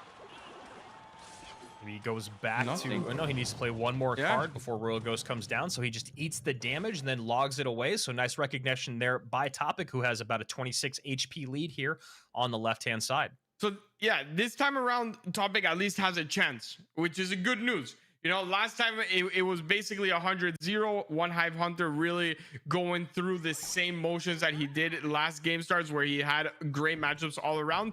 But this could get really tricky for him as well. That lightning is going to be a pain for Topic. That Tesla's always going to get taken out. You can't do the double Tesla drill building either, because the lightning will take care of both of those. And with the Valk out of play now, I'm not too sure how he's going to be able to defend this full-on push.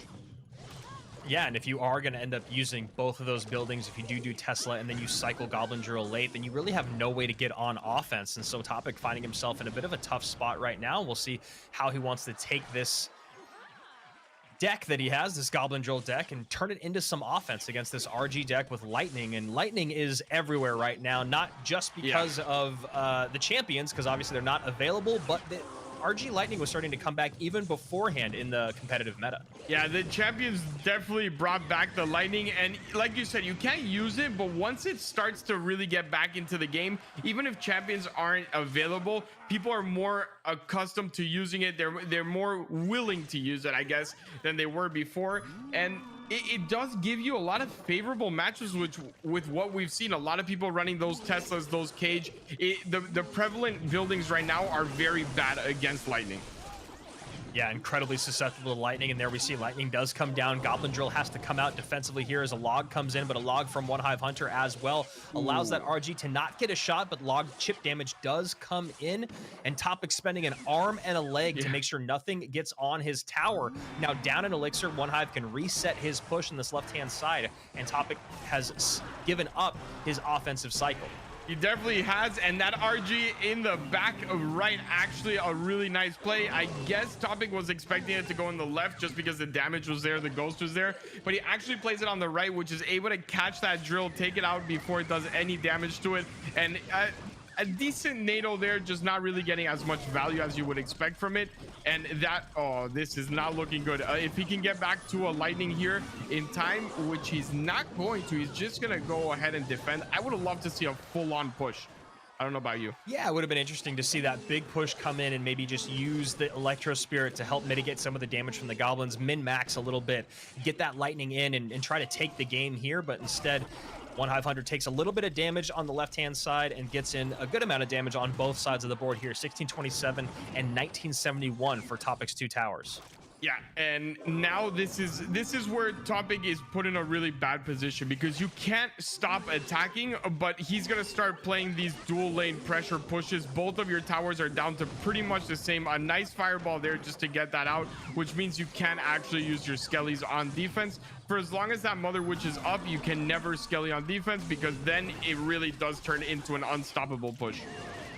So no building available right now, and NATO comes out for Topic. He might be back around to Tesla. There it is. Lightning. One Hive Hunter does have enough elixir for lightning, and it comes down. Mega Minion not tanking for the RG, though. Yeah, it wasn't taking just by a centimeter, but look at the Fisherman on the left-hand side, as well as this Mother Witch spawning in those Hoggies, and it's slowly but surely both of these towers are getting chipped down more and more every single time. I like the idea there with the NATO. It was to push back that ghost, get some goblin damage, but he was ready for it. Hunter decides, I'm gonna not take any risks here, and this is the fastest I think I've ever seen two RGs actually go down. They're both hitting this drill. Yeah, both RGs cycled in the lane of the Goblin Drill, and right now Topic is having a very, very difficult time trying to figure out how to get any damage in with these archetypes he's been playing. You know, in the very first game, we see that minor rocket cycle deck. In this game, we're seeing a Goblin Drill with Tesla cycle, and One Hive is going much heavier, even though he cycled those two RGs very quickly. But you talk about RG with the lightning in there, two pretty heavy cards. Topic just not able to keep up right now. That is something that ladder players have struggled with a lot moving into competitive. It's a whole different game. The game mechanically is the same, the skill level translates, but the matchups sure don't. You're not gonna see the same 5-6 decks that you see at the top of ladder that you've practiced a million times, and you also can't just go straight into your comfort deck, especially when it's something like Expo. That will get so hard countered so quickly. Imagine if he would have played his Expo here. There was no shot he was ever breaking through. Yeah, so One Hive Hunter doing what we kind of expect out of him, finding really great matchups, never overextending himself. He's a very calm and methodical player, as you saw, kind of letting the game come to him, happy to cycle RGs in the back, happy to over-defend instead of over-offend, which was one of those things we saw a couple moments where it looked like he could have sent out a lightning to maybe get a lot more tower damage in, but realistically, there was no reason for him to really ever overextend himself. He had so much control over the game. He had a way to deal with the drills, and the slower that he played, getting more Royal Giants on the boards, it actually made it so Topic could create less and less offense. There's no way you're going to send in a drill to a Royal Giant coming down the lane, and then when you talk about just over defending, you're always going to give up lightning value. So really tough spot there for Topic to be in, and he's already down 2 games. We might be seeing our first sweep of the day. If he gets another matchup like this, it has nothing to do with Topic's ability to play the game. It just, there's nothing you can do. He got impossible matchups, and that's credited to One Hive Hunter. That's not taking anything away from him. This was not a mistake here on a gameplay wise by Topic that led to a free win. No, man, this is good analysis, expecting these type of decks out of Topic and really letting your experience in game in, I guess, tournament gameplay play to your favor. If One Hive can continue to do this throughout the tournament, he'll be golden. But I will say, going up against people like Hugo in the future, Inthrill, possibly Dimas, they are a lot more experienced competitive wise, so the matchups are probably going to be a little harder. Try to close this out 3-0, get it one good matchup, and move on to tomorrow and prepare. Well, actually today, no, semifinal is today, sorry.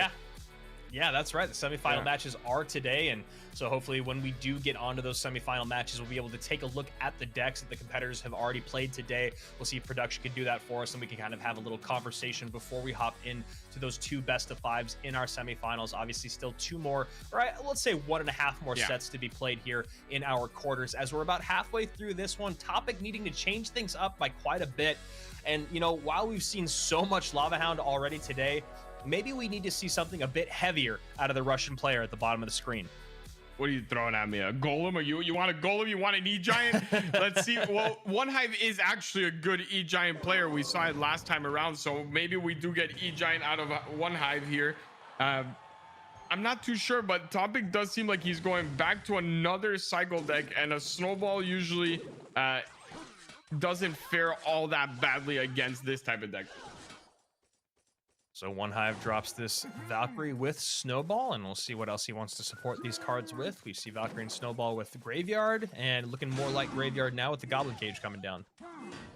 Yeah, it sure does, and it seems like this is deck number 1 from Topic, that rocket deck that he used. And if he's going up against Graveyard, that is bad news, because you definitely are not going to be rocketing a Graveyard, and he doesn't have any other spells for it. He's gonna have that Snowball there for the Spear Goblins if the Spear Goblins come down to defend the Graveyard. It's looking a little bit tough again. The last 2 cards from Topic should be a Royal Delivery and that Rocket, and right now we see an aggressive Graveyard coming in here from One Hive. That Cannon Cart is tanking. Spear Goblins come down. There's the Snowball you talked about, Eric, and Skeleton's already going to get damage in here and going to make it so that that Royal Delivery does not get any sort of counter push. Mega Minion going to get on tower as well. Miner comes out defensively, and Topic already spending more than he wants to early on in this game, where he's finding himself once again in an unfavorable matchup. Yeah, this is rough, man. I kind of feel bad because it's a learning curve that you can't skip, right? This is just part of it. You're gonna get these bad matchups. You're gonna have to learn how to analyze a little bit better when you play the competitive matches. It's nothing that you can just learn from you know, night to day, unless you have somehow of contacting a Julesy and having him analyze for you. It's just something that you're gonna have to learn over time, and right now I think Topic is learning it the hard way, like most of us did. And if you do make it through today's competition, or I guess through tomorrow's competition, as it is the elimination bracket day, and you find yourself on our final day, then it would maybe serve you to hire an analyst for that final day of competition to make sure you find yourself in good matchups. You know that all of the guys that will be standing on Friday are all going to be doing that, and so you do not want to find yourself in the situation that Predator or Topic found themselves in today. Yeah, and here he's starting to get really aggressive. A rocket's gonna come down, but that's not his main issue. Now, how are you gonna defend? You have a cannon card, a goblin, and your spear goblins. You can't really play them there, which he does. Snowball's just gonna come in yet again. He does get a little bit fortunate that it's getting tanked for there. Oh wow. And the fortunate turned into more unfortunate. I thought he was gonna be able to defend that goblin. Unfortunately for him, the Dark Prince doesn't come down in time, and it seems like one more push here will be it for One Hive Hunter in a 3-0. One Hive Hunter sends in that snowball once again, right on top of those spear goblins, skeletons piling up, and that is going to do it a very, very quick 3-0. And you see One Hive Hunter doing what he does, a very, very small celebration out of him. He's a very, like I said, a very calm and methodical dude. And he also was so close to the top last season, right? He got second place. He was eliminated in our finals against Hugo, and he wants to get there. So not only will we get a rematch of that here in our semifinals, but One Hive Hunter stays alive. We get a little bit of flair from him as this graveyard deck comes through and pays off. One Hive playing with all different types of archetypes today. He goes lava, he goes royal giant, and then here he goes graveyard. And that's a scary thing, right? Because how do you strategize against that? How do you analyze against someone that can play basically anything out there and succeed very, very well with them? Yeah, the one time I think you have an advantage in playing someone like One Hive is today. In not this round, but the next round, right? If you're going up against him in the next round, you know exactly what he's going to play. And that is the only day you'll know exactly what he's going to play. Because every other time he's going to analyze directly for you and go for something, maybe some sort of a snipe. These aren't straight up snipes because he's not changing traditional decks all that much. He's just playing what would match up well against you, but a very convincing 3-0. And you saw Topic's face after he lost that 3-0. It wasn't anger, it was just frustration. And it was 3 straight 100 zeros. Yeah, and that's exactly that, Eric, right? You can't be upset, but you can be frustrated, right? You can be frustrated with the fact of like, look, I didn't even really get to do what I'm best at, and I'm best at playing Clash Royale because of the matchups, right? You want to be able to at least find yourself in a favorable matchup or at least a decent matchup and then play through it. This situation was pretty much lost on Topic, and a big part of that though too is when you talk about these really, really high cycle decks or minor cycle with Rocket or Goblin Drill cycle, when you're going up against guys this good, Goblin Drill cycle will maybe be a little bit more effective because it's different than just getting miners on top of the tower. But minor rocket cycle at this level is incredibly difficult to pull off, especially against someone like One Hive Hunter. You need to make sure that every single one of your defenses are for a positive trade or an even trade, and then you have to know exactly when to cycle those rockets. And it's really tough because we all know once a rocket goes right on top of tower, you start to build that big monstrous push. I have a very simple philosophy, and it comes from watching Viper in CRL monthly finals. No one has won as many games as Viper with a rocket egg. He used rocket 0 times in monthly finals. So if the best player with the best rocket deck is not using rocket, you probably want to stay away from it in competitive play. It's great on ladder, but it just does not work here in competitive play. You ever make a negative trade with it, or when it's out of cycle, your opponent knows to punish you, and that's exactly what happened in our third set of the day. Moving on to our fourth set, Demas has an opportunity to play against One Hive Hunter, but he has to get through the awesome first. Let's take a look at our next 2 competitors.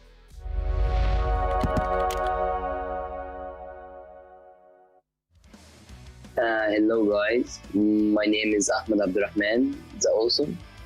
I'm 19 years old and I have 7k trophies and 400 now. Hello everyone, my name is Dmitry and I am 18 years old.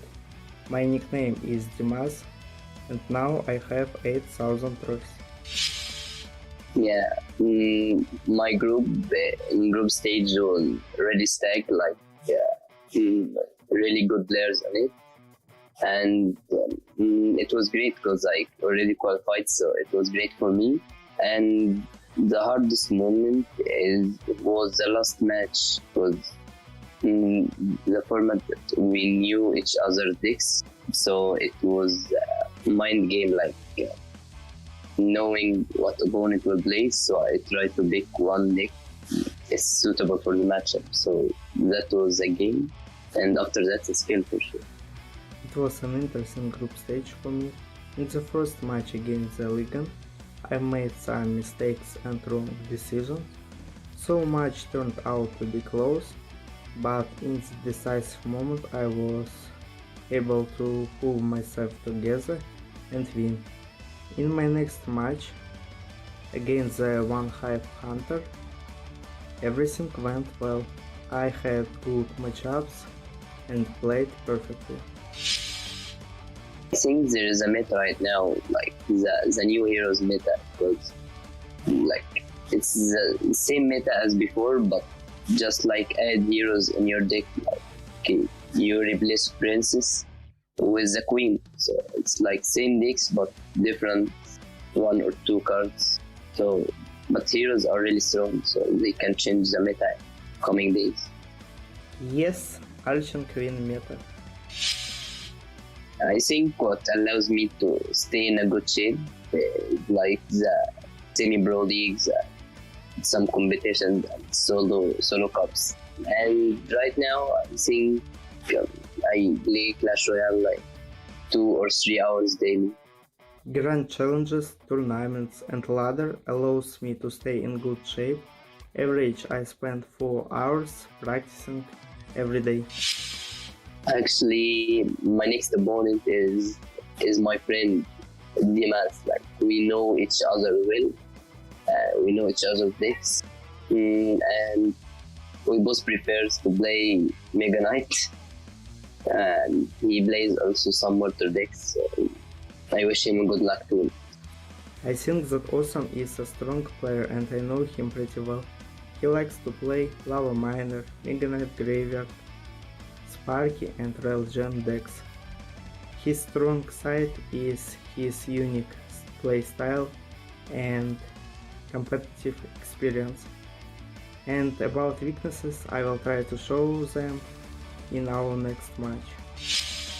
I just wanted to thank my friends for supporting me and believing in me, and my followers and supporters for sure for keep encouraging me also after every loss, so I continue and get back up. So I love you all. Thanks for your support. I hope you will enjoy my gameplay.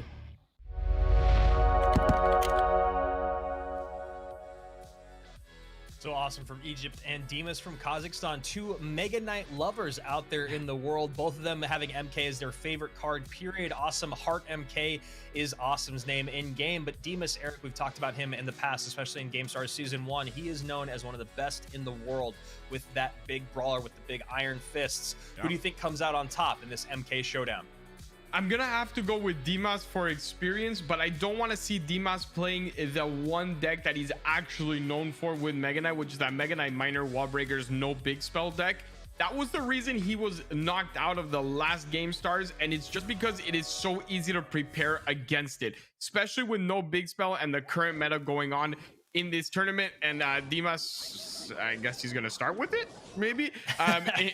It's very worrying with the Mother Witch, right? With all the flying machine bait, with all of that, not having a big spell is very risky.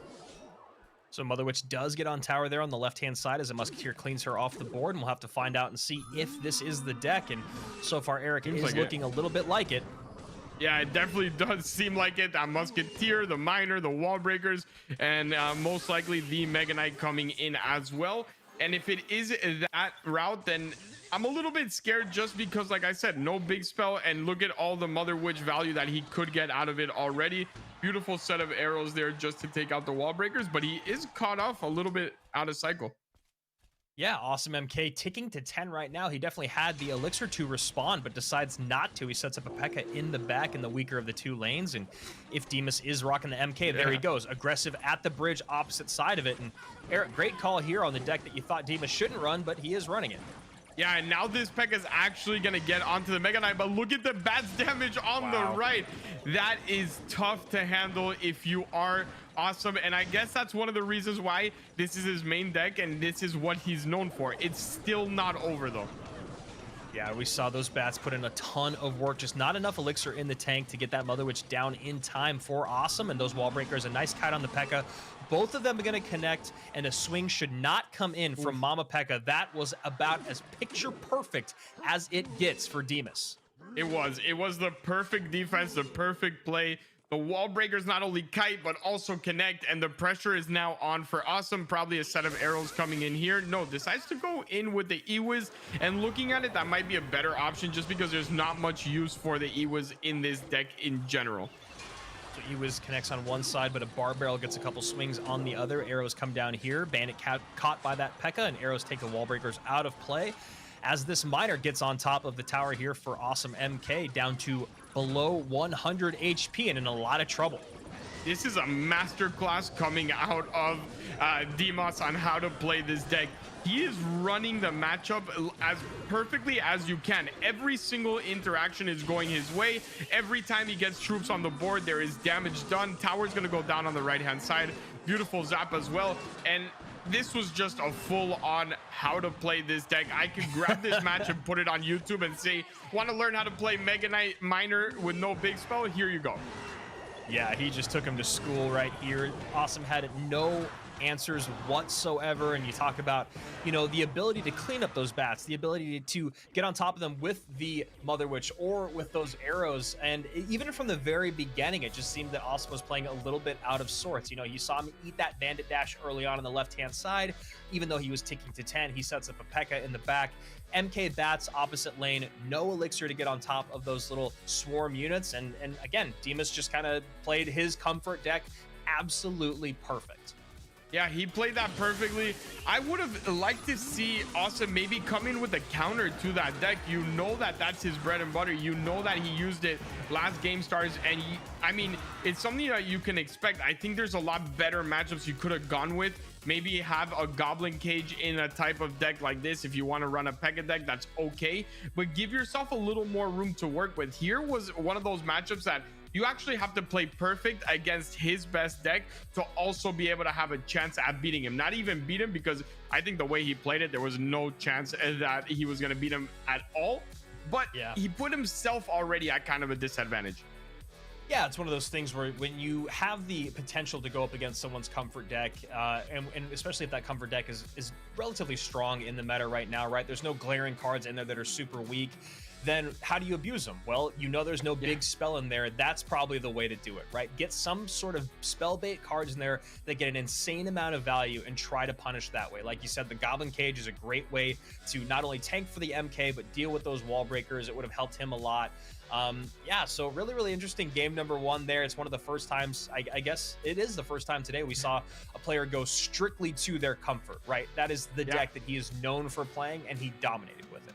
Yeah, exactly that. We've seen Mortar players go Lava, we've seen RG players go Miner, but we haven't seen anyone use their exact comfort deck, and Dimas had no issue with that. His confidence with this deck is very high, we know that, and even though last Gamestars he was actually eliminated because of it, I think he has some room to work with in the sense that now you have 4 decks. So there is no way, in my opinion, that he goes into any set that allows him 4 decks, and this is not one of them. That's a great point you make. I was just going to say that it feels like every single competitor should have their comfort deck in one of these 4, right? You try it. If it works, it works. If it doesn't, it doesn't. You saw right there, it worked. He only has to win with 2 more decks, and those 3 decks that are still available for Dimas are complete toss-ups. You have no idea, although I do feel like because Dimas is who he is, we might see some MK Ram Rider. I was just about to tell you, I wouldn't be surprised if out of those 3 decks, 2 of them still include Mega Knight as well, whether it's Mega Knight Graveyard, Mega Knight Ram Rider, or even another Mega Knight Miner and just switches out the zap for arrows and maybe one other card switch. This could very well be that sort of set that Dimas is preparing for, right? This could still be a Mortar deck as well here. Yeah, it looks a lot like classic Mortar bait, and we'll see how he wants to deal with this. And yes, a Mortar does come out here for Dimas. So no surprises so far from the Kazakhstan player, but he is doing well in spite of it. Yeah, no surprises yet here, but it is another decent matchup. When you look at everything, the Bandit is always going to get caught with that Goblin gang. He has bats. If he can cycle the bats quicker than those arrows, which he definitely can when looking at this deck, he can get a lot of value out of them onto something like the P.E.K.K.A. And right now, I think Dimas is set up for another good matchup. Mother Witch coming down, going to make these swarm units a little bit less impactful throughout this game, and we'll see how Awesome decides to punish Demus with that card. It does seem like that could be a big key to victory. Oh, I thought that miner was a little bit late. I was. It's not that I didn't want to cast. I was a little scared for Dimas in my own way. Dimas not happy with that, and I agree. You should not be happy with that defense because there are very specific units for specific defenses. The gang has to come out versus the bandit. He took out out of his own cycle, right? No one really forced him out of that cycle. He had that Dark Goblin taking care of the P.E.K.K.A. Didn't really need that Goblin. Then he forced his own log out because the Mother Witch took care of the goblins and spawned in some hoggies. So he basically put himself in a bad position. He's back though. It didn't hurt you to the point where you lost the game. You can still readjust your cycle here, and this Mother Witch is as good as gone, and this is a lot of damage. Yeah, that Mother Witch was played in the most predictable spot ever, but also didn't really have any other spots to play the Mother Witch because you needed to make sure she got on top of those bats. Awesome's miner, or Demus's miner goes right on top of that Mother Witch, and that is a lot of trouble. Yeah, does he have anything here for the Ram Rider? He does, and that is Fireball. And now showing Fireball, that's even more bad news here for Awesome in the sense that that Mother Witch is going to go down if needed with that Fireball. Maybe he should have used it in the original push, but look at Awesome here doing what we've always been asking players to do. Play that Ghost first, force out more troops, and he's able to get a lot more value this time around. Gonna still fall to the Prince here, but damage is done, and we are very, very even. You consider 2044 to 2049. The towers on the left-hand side are kind of non-factors at this moment, only separated by 5 HP as that mortar connects on the left-hand side. Prince up high to catch whatever might come in, and now Demus just selling out left lane. Yeah, and again gets caught with the same Mother Witch. He needs to be careful with this type of play. You need to readjust. We've said this many, many times. If you play the same defense over and over again, it is going to catch you. And this time around, I think Demus caught him and caught him hard. Yeah, Demus there gets the mortar up in the spot. Look at that. A cross-country kite. Ram Rider's still going to get on tower, though, and now Demus getting a bit overwhelmed here on both lanes. Yeah, but that tower on the left-hand side is down bad, and the good thing here for Demus, if you're a Demus fan, is look at the difference in cycle, right? He gets over to that Fireball and that miner as quick as he wants, while Awesome has to really take his time here with the cycles. The only good thing here for him is the fact that he's being a little bit careless with those Goblin gangs. He's giving up a lot of Mother Witch value, which he really should not be doing. Bandit going to catch this mortar after the first shot goes to the Mother Witch. Royal Ghost cycled early on in the back, going to catch that miner. Nice play there. Mortar does get a shot on tower, though, as it locked onto the P.E.K.K.A. P.E.K.K.A still very close. Doesn't get another shot, though. That's very, very good for Awesome, as he has 2 P.E.K.K.As working down the left-hand lane. Demus in trouble. Yeah, he's in a lot of trouble here. Where are the arrows? I would have loved to see the arrows and not just wait for the Ram Rider to take that out. Keep that P.E.K.K.A healthy, but again, the Mother Witch is going down, and he missed the Fireball. See the tilt of the head there from Demus, knowing that he's going to get completely overwhelmed now, missing that Fireball on the Mother Witch. Shocking here, and even more surprising was some of the earthquakes that came out from Awesome, not really looking for those mortars. He could find himself in a better spot at the end of this game. All right, no. Wow, Fireball doesn't go in, but doesn't matter as Demus is able to hang on. And Eric, what I was talking about there is we saw Awesome cycle those earthquakes over and over, but he cycled them early. He wasn't waiting for the mortar to come down. Had he just looked for those mortars with his earthquakes, I think we could be singing a different tune right now. I don't know if in this replay we're going to see it, but this set of arrows right here just lost him the game. That set of arrows right there cost him the game. It actually bailed out Demus. That Mother Witch was going to put on 2 more hoggies on the board, add some pressure. That he helped out Demus there by taking out that Goblin gang. You have to recognize these type of things. You need to leave that Goblin gang there, get the Mother Witch. Even if it's 1 hoggy, you lost by 17. You can arrows right after if you want to get that extra damage. But as soon as I saw those arrows, I was a little disappointed, man. That was a lot of trouble he was in. He spawned in 2 Mother Witches. A full Goblin gang is available to you. The Ram Rider is heading over. Let the arrows go for now and then get that chip damage at the end.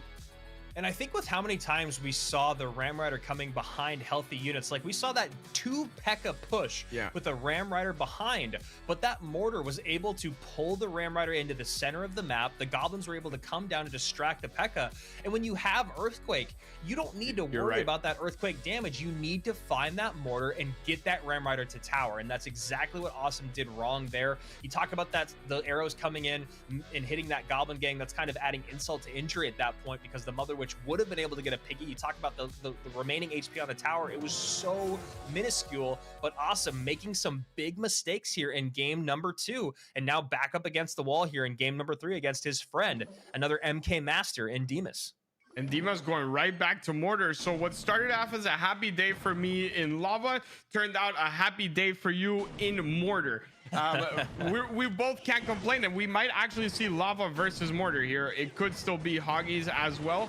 Not gonna call it just yet, but Dima's going to a very similar deck than the one we just saw. Obviously does change the Goblin gang for Spear Goblins. I'm looking to see what the other change might be. Might be a poison instead of a fireball or something of that sort. Ooh, connection from the Prince as well.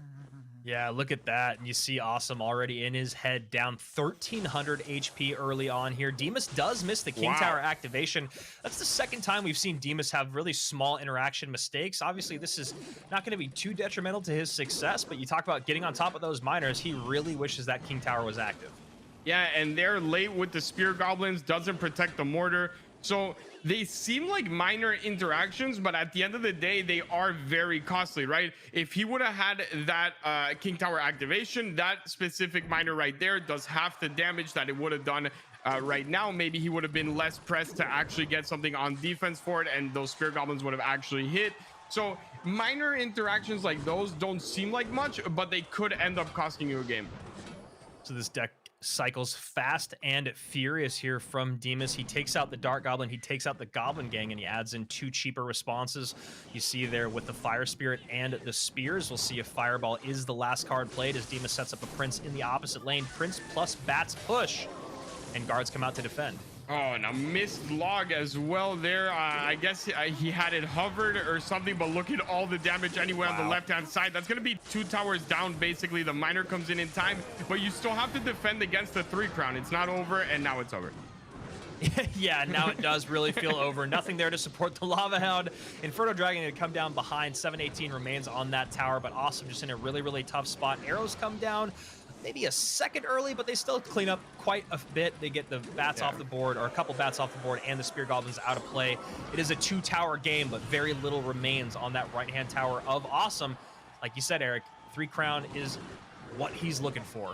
Yeah, at this point, there's no way that, unless something tragic happens in the decision making here from Demas, there is no way he should be losing this game. A good fireball, I think that's definitely the right call. You don't want to risk anything. That Prince takes out the right, and that is basically it for Awesome here. And what started off as a very competitive day in a 3-1 and 3-2, we get back-to-back 3-0s in very, very tough matchups for 2 players. Yeah, incredibly dominant fashion from both of these guys in One Hive Hunter and Demas, who are the veterans of GameStars League over the Awesome and Topic, but just struggles here in these last 2 sets. Absolutely. And I guess the positive thing that you can say for the Awesome and Topic is you don't have to use those decks again today. You have a time to, you know, resubmit, replan. Obviously, these were not the best deck choices that you could have gone with. Maybe the preparation just wasn't on the same level. If you get a shot, maybe go and contact an analyst and say, look, if you're able to help me bring this all the way back, I believe in my abilities. I just need the right deck choices. I have no problem giving you a little bit of a share of the prize, because look, it's better to have 7,000 and give up a little bit than keep all of $250, right? So, I mean, I'm not saying $250 is nothing, but 7,000 is big money. Yeah, it's a little bit of a change up there. And like you're saying, man, when you get to a certain level at any sport, whether it's baseball, basketball, football, or Clash Royale, you need to have a coach, an analyst, whether it's a swing coach for the best golfers in the world like Tiger Woods. He still has a swing coach, right? So you look at someone like that in CR, you get to a certain point where you will hit that ceiling. You need an analyst to help you get over that hump. And we're already seeing the success of these 4 guys. I mean, you look at these 4 guys, no surprise, right? The only surprise, I guess, is that SB and Predator were also in this bracket. But when you talk about who's made it through to the semifinals without a loss, all 4 of them were in GameStars Season 1. All 4 of them were dominant players, and all 4 of them are on that CRL leaderboard. Yeah, I mean, they're there for a reason. Nothing is luck in CR, right? People say maybe, okay, matchup, lucky matchup. No, it's not, because the same people keep getting the same good matchups, which doesn't just happen by luck. If not, you would have some people getting good matchups this time, some people the other. Julesy probably wouldn't be as coveted as everyone. You know, everyone wants Julesy on their side. It's for a reason, man. Yeah. This is hard work. If it was luck, then Julesy would be out buying a lottery ticket and not analyzing Clash because he has the best matchups in the game, right? So now at this point, Hugo, Intro, OneHive, and Dimas, no surprise there. But I am curious to see, because now the minds of all of these players that were dominant in that whole matchup sequence are going up against, I guess, equal parts, right? They're all really on the same level. So now what happens? SB Predator going to be facing off tomorrow, as will Topic and the Awesome. They get a day to kind of reset, recoup, and think about what went wrong today and maybe change their decks up a bit. And talking about decks, Inthrill going up against Hugo. This is going to be a fascinating set. We saw Inthrill go P.E.K.K.A. Ram Rider. We saw him go Mortar Cannon Cart with some bait aspects. We saw him go with Royal Hogs, Cannon Cart, Goblin Cage.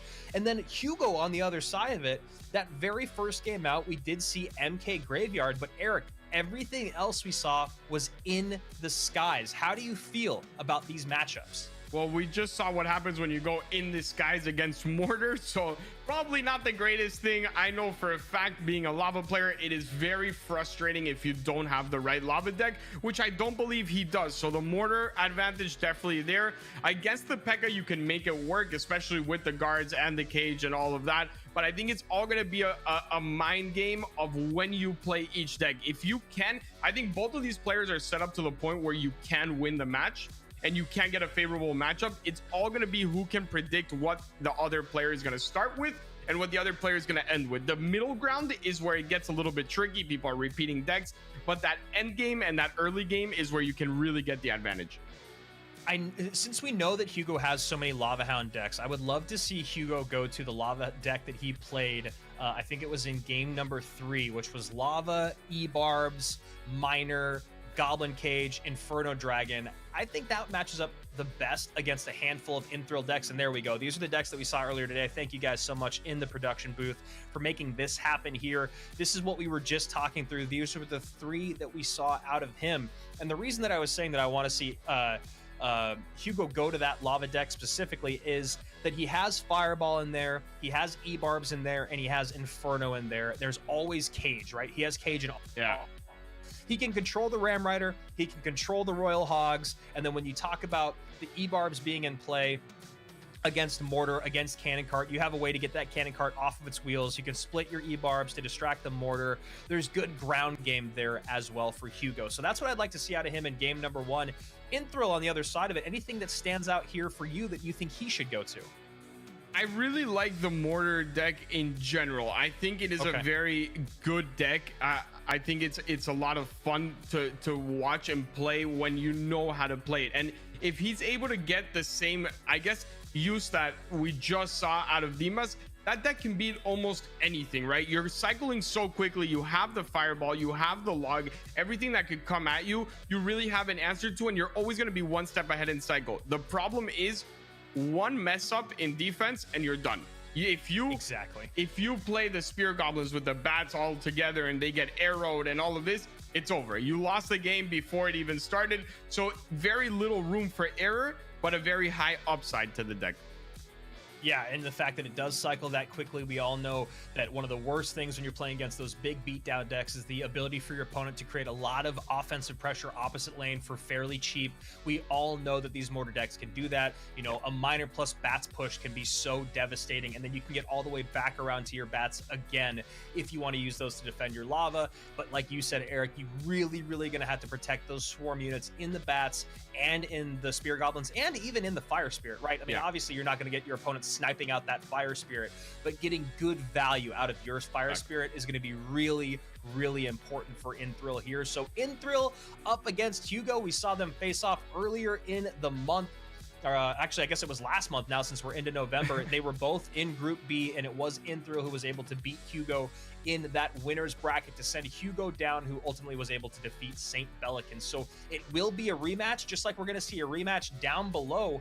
One Hive Hunter and Demus faced off in the same upper bracket, the second round of our international group stage, where it was Demus who sent One Hive Hunter down to the decider matches. So what's really cool about this is we get to see a bunch of rematches.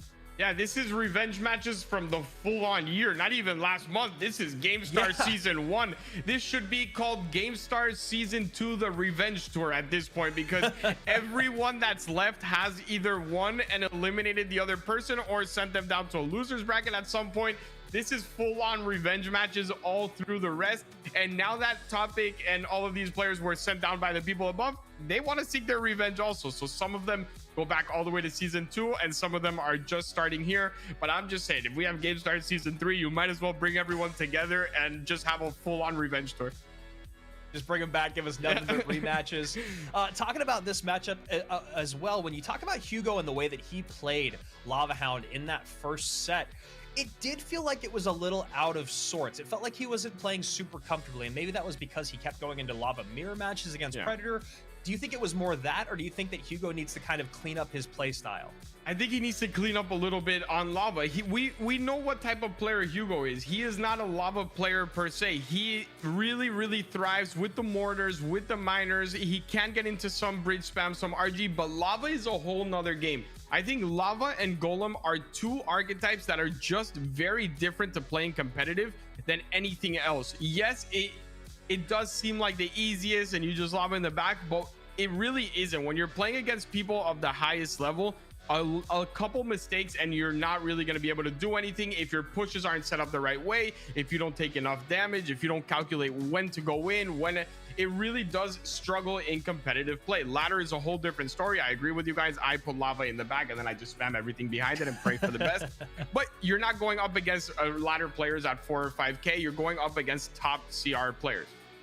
That's right. And just a little few pieces of business to kind of attend to here in between these. We are going to our semifinals. We have 2 more best of 5s today to decide who gets to move on in that upper bracket and who gets sent down to the elimination side of the bracket, where of course we have more matches tomorrow and Friday. So make sure you are subscribed here on YouTube. You turn on those notifications so you do not miss a minute of the action. And talking about that, we're hopping into it here with a great rematch between Inthrill from Poland and Hugo from France. We'll see what these guys bring out here in their second set of the day. So it looks like we're going to get that Pekka deck up first here from Inthrill.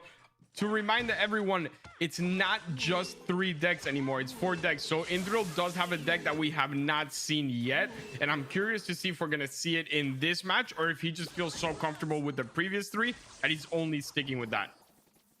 So Inthrill looking like he might be going back to stuff that we saw beforehand, whereas Hugo is going to spice things up and bring us the 4th deck to play. We saw him run Lava. We saw him run MK Graveyard. We have not seen this deck yet, and it is another Graveyard deck. Cannon Cart Inferno Dragon with Archers. A little bit heavy on the ground, but doing okay. Yeah, if he can, obviously that Fireball would have been lovely to come out a lot sooner. Or if that Pekka would have moved back a little bit, it also would have been great for him so that Cannon Cart could get into a little bit more of that range. But overall, not a bad start for either one of these players. I think he'll be able to defend here with the Valk or with Archers. There's the Valk, and that should take care of everything. Yep, Valk going to do a great job cleaning up there for Hugo, who already has 700-ish damage done to Inthrill's top left-hand tower with that last Graveyard, and Snowball comes in to help take this Electro Wizard out of play.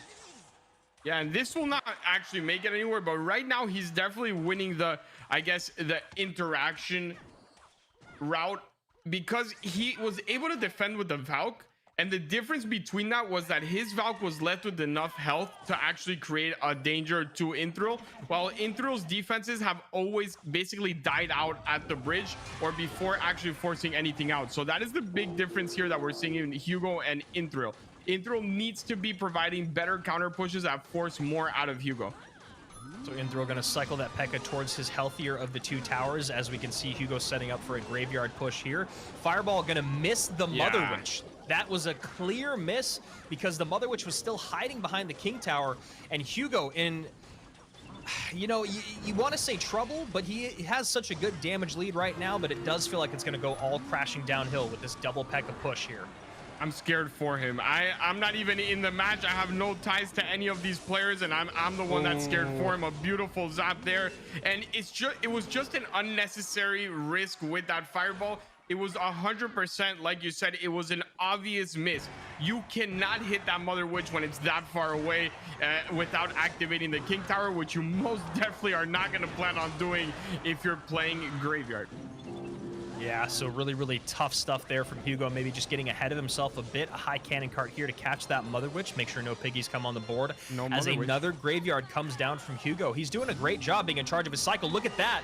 Valkyrie getting all the way to tower. Snowball is in. A zap has to come out defensively, and Hugo making something out of nothing. Yeah, the big issue there was Intro used his Mother Witch on I don't really remember what. I think he played it towards the bridge. You can't do that. That is the reason why you're winning this game. The sole interaction, and here we go again, Mother Witch on the bridge. If that Mother Witch is taken out or even moved to the right like he just did, that makes it so that he can now go ahead and graveyard. If he can defend this one time here, he should be good, and it does look like it's defended. Graveyard, get ready, and a fireball, and you should be good to go here. Snowball fireball combo. And a bit of a surprise there. Maybe the E was coming up high. On top of that, Inferno would have been a little bit better to make sure there was no tank, but a little bit of damage does come in still, even with that Bandit on the back end. And Inthril just not really using the advantages that he's given. Again, Eric, high with this Mother Witch once again. He's a little too anxious to finish out the game, in my opinion. Maybe go ahead and fireball that Mother Witch yourself if you don't want to risk anything, but that cannon card is so healthy that there really is no risk. There we go. Snowball, fireball combo, and just needs a couple of hits. Is he going to get it? He's not. 46 HP remains, not going to be able to cycle all the way back around. He should be able to get a Snowball. That Snowball maybe should have went to tower. What happened? Did Snowball take the tower? Fireball comes down, and Hugo able to beat the cycle there. Wow, what an interesting and kind of odd game number one. That Snowball should have just gone straight to tower. I'm not sure what was going on there. Obviously, before you can maybe question, does that take it, does it not? But you're level 11 now. It sure does a lot more than 46 damage onto tower. Played it a little bit risky, but it is what it is. Not sure what the thought behind it, because he snowballed one single Mother Witch Hoggy, which there was no way was going to take tower. As long as you got that cage down, that snowball goes in. End of the day, same result, but definitely an odd game. Yeah, I wondered if that was a bit of the growing pains that are coming with going from, level 9 cards to level 11 cards. Snowball maybe wouldn't have done it in the past. I don't think it would have. Maybe if it was at 46. I honestly can't remember. But now that it's level 11, like you said. thinking about it. Math really gets to me, man. Like you said, though, with level 11, that definitely is going to take that tower down. So Hugo, in spite of a bad fireball earlier and getting pretty overwhelmed in the one lane, Inthril cannot capitalize on it. Hugo up 1-0 here. And again, a note to everyone in the chat. I see that there's a ton of you guys watching. We're close to 1,000 on YouTube. We do not decide when the games start. We just sit here and talk about whatever we can until the games do start. So bear with us. We're just letting you guys know that we don't push the start. We don't push the start match. We are just waiting on the players, and as soon as they hop into the games, we hop into the games with you. So now that Hugo has picked up a win, that deck that we didn't see in his first set out is no longer available. Inthril has all of his decks available, and there is still one we haven't seen. Hugo can either go MK Graveyard or he can go to the skies. What are your thoughts here? I wouldn't mind the MK Graveyard, to be honest. It does seem like he is going to struggle a lot against Graveyard decks, is Inthril. For the most part, as long as the decks that Hugo has have a big spell for that Mother Witch, he should be in a decent position to go up against any one of those decks with an MK Graveyard. Obviously, the P.E.K.K.A does give him a little bit of a better ability to counter the MK, but he still struggles versus the Graveyard. So Hugo going to go to Miner with Baby Dragon. This deck also has Inferno, Lava, Elite Barbarians, and Zap. Yeah, you see the E-Barbs coming down. So the good news here, I don't know if you can remind me because you have way better memory than me. This is only Zap, or he has Fireball? I'm sorry if you already said that. He has Zap and Fireball. Okay, so the good news overall is for Inthril, the biggest worry when you're running a deck like this is actually arrows. It's not Zap or Fireball or Snowball, because then you really are forced to wait for the Spear Goblins or the Bats to go down and then play the other set. With a Fireball and a Zap, you're able to split them but still use them at the same time to get as good of a defense as possible, which is, within the bad news, the good news. So Cannon Cart comes down in the left-hand lane to make sure that Hugo can't just completely double down on this push, but he has a Goblin Cage and a Baby Dragon ready for the Bats and the Cannon Cart here. So a Miner is cycled, and that Fire Spirit out early from Inthril didn't get a lot of value, and a beautiful Zap comes in from Hugo, and now you can see Inthril going, what do I do next? Yeah, you kind of lose your tower next. That's really all I can think of. It's really a struggle here for him. The Bats and the Spear Goblins obviously came down at separate times, and the Bats were taken out there by the Baby Dragon, which left a free Zap over to the Spear Goblins. You need to force the Zap onto one and play the other at the same time, really getting the most out of them. If you play them at separate times, you just allow him to keep the Zap for one and then use one of his splash units, or even the Baby Dragon, just the Baby Dragon, to deal with the other. You saw that Fireball come down on the Baby Dragon and the Lava Hound. So it was on top of the Baby Dragon, but not the Lava Pups. Lava Pups take that tower down with the assistance of that Miner. And now Hugo playing this, I mean, what looked like a struggle in set number one. It kind of goes to show how well Predator was playing in that set. Hugo dominating here in set number two with ease. Yeah, and also great deck choice, man. Great choice of when to play each deck. Every matchup that Hugo has chosen so far working completely in his favor, and he's definitely on the route to the revenge he was looking for Inthril beating him earlier in the competition. This seems more of like what we were used to in that season one. Hugo completely dominating everyone he plays against. Yeah, and you know, that's kind of what I was trying to touch on when we were watching or coming into the set, and I was talking about watching Hugo in that first set against Predators. He really was playing unlike himself. He kind of seemed like he was overextending himself. He didn't seem super comfortable. Was it the deck? Was it just the decks that he was matching up against? And now after going 2 games deep here against Inthril and seeing the other decks that he's going up against, it does just feel like that thing that you talked about, Eric. Lava Mirror matchups are weird and they're not fun to play. I would not be looking forward to a Lava Mirror, especially with you know, something of the sorts that like the Hugo's type of Lava Mirrors, right?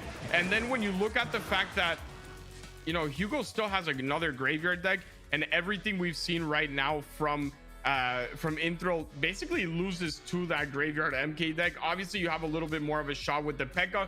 You can get a lot of value on the P.E.K.K.A. to that Mega Knight. But if you play something like this Mortar, right, where your only defenses are that Spear Goblin and those Bats, those are going to get taken off the board as quick as possible, and then you don't have anything else, and that worries me a little bit. And while the Mother Witch is great to deal with the graveyard, if Hugo does go to the skies, then you're in the position where you have Electro Wizard and Mother Witch to be your air defense, which is okay, right? Those match up okay in the air when you have Fireball and Zap in there as well. But deeper into the game, it really doesn't seem like they will be impactful enough. You need more single target DPS. And then when you talk about the ability to control stuff with that Ram Rider in that P.E.K.K.A. deck of Inthrils, there's not really a great target to find, right? He's not going up against Lava Loon. He's just going up against Lava, period. So the Ram Rider all of a sudden becomes more difficult to play and easy to keep at bay for Hugo, who has a Goblin Cage in every single one of his decks. Yeah, I mean, you can never go wrong with a Fireball, and you can never go wrong with the Goblin Cage. They will always be useful. You want to toss that into any deck, I am okay with it. And I think it's smart choice out of Hugo when you're playing a format like this, right? If you're enabled to repeat cards like that, Cage just goes well against everything. It'll never put you at a disadvantage. You can use other cards in the game that would put you in disadvantages in certain matchups. The Cage just seems like it always works. So Inthril going to Royal Giant. This is the deck that we had not seen out of him yet. And RG going to do an okay job against Lava. Usually when you talk about being able to create opposite lane pressure and not let your opponent build these big downhill pushes, but obviously working in the exact same lane isn't ideal for Inthril, and he'll probably change that up as we move forward. But Inthril in the lead right now as Hugo is dropping this Electro Dragon, and the Electro Dragon is distracted. Dark Prince gets on tower, and then a late Miner comes in. This is not going well for Hugo. Yeah, this is not going well at all for Hugo here. he gets away with one there as well, and the fact that that dragon does not go down and create another Hoggy, because that would have been a problem for him to defend as well. And now maybe getting a little bit too aggressive, if I might make that comment. I know he's in the lead, but keep the lead, right? I think that was his biggest issue in game number 1 when he started going Mother Witch on the bridge, Mother Witch on the bridge. Like, you need to be able to stay calm and just get the win the right way. And here we go again with that aggression. RG right at the bridge, a cage plus guards to catch, and then a flying machine right behind. Yeah, and this Mother Witch is going to get a lot of value over and over again in this type of matchup, but a good miner there that will take it out. No, it will not, but I mean, it's looking better than before for Hugo, right? Yeah, absolutely. And we see again Inthril going with this fisherman at the bridge. It's twice now where he's thought he's kind of had Hugo behind the gun there, and you know, he's always has this mega minion ready to go. He doesn't need to play the guards, he doesn't need to play the miner, which I think is what Inthril's trying to capitalize on, and just not really paying off with that aggressive fisherman, but he is baiting out the mega minion. Yeah, he's baiting out the Mega Minion, but at the same time, the Mega Minion isn't something you really care to bait out, right? If he uses it in that defense against the RG, you can just fireball it along with everything else. So in my opinion, just not really worth it. I think that Fisherman is a lot more worth it when you can fish out the actual Goblin Brawler that's taking out your RG on that defense. Yeah, exactly. That's one thing I was going to say is I'm looking for that fisherman to actually get some good value on top of the brawler. Could be a little bit tough because Hugo does a good job with surrounding with the guards as well, but getting that goblin brawler out of play is really important. Now we see these pups doing work on that right-hand tower. Inthril trying to kind of stop the bleeding here, but Mother Witch goes down. Electro Dragon's still alive. Guards are there, and nothing but trouble for Inthril as he does get on that left-hand side, but this Electro Dragon and Flying Machine combo getting dangerously close to taking that tower. And it's a panic RG on the bridge. He has cage, he has Mega Minion. That is not going to make it anywhere. You need to stay calm in these situations. You just gave up your push yet again. This Dark Prince is going to get taken out, and this is almost GG. If he can get a miner in here, get a set of arrows along with it to get those skellies out of the way, which I'm pretty sure he's going to do. There it is. That's more damage. Guards connect, and that's GG. And you saw Inthril kind of look up with a frustrated look, and he kind of smiles at the camera there. And Eric, I think he kind of painted the picture perfectly. He just kept going for what he did not need to. He had a good lead. He had good control of the game there for a little bit. And it felt like Hugo had made a massive misstep with that Electro Dragon. The Dark Prince connects on the tower. Inthril has a huge lead, but then it's these naked fishermen at the bridges. It's these RGs unsupported. What happened here with Inthril? And honestly, it feels like he needs a coach more than anything at this moment. It's the mistake that we see out of inexperienced players that I did not expect to see Inthril commit here. It is trying to finish the game before it needs to be finished. You already have the lead. There is no reason to do this. You already lost one game because of it, and he lost again.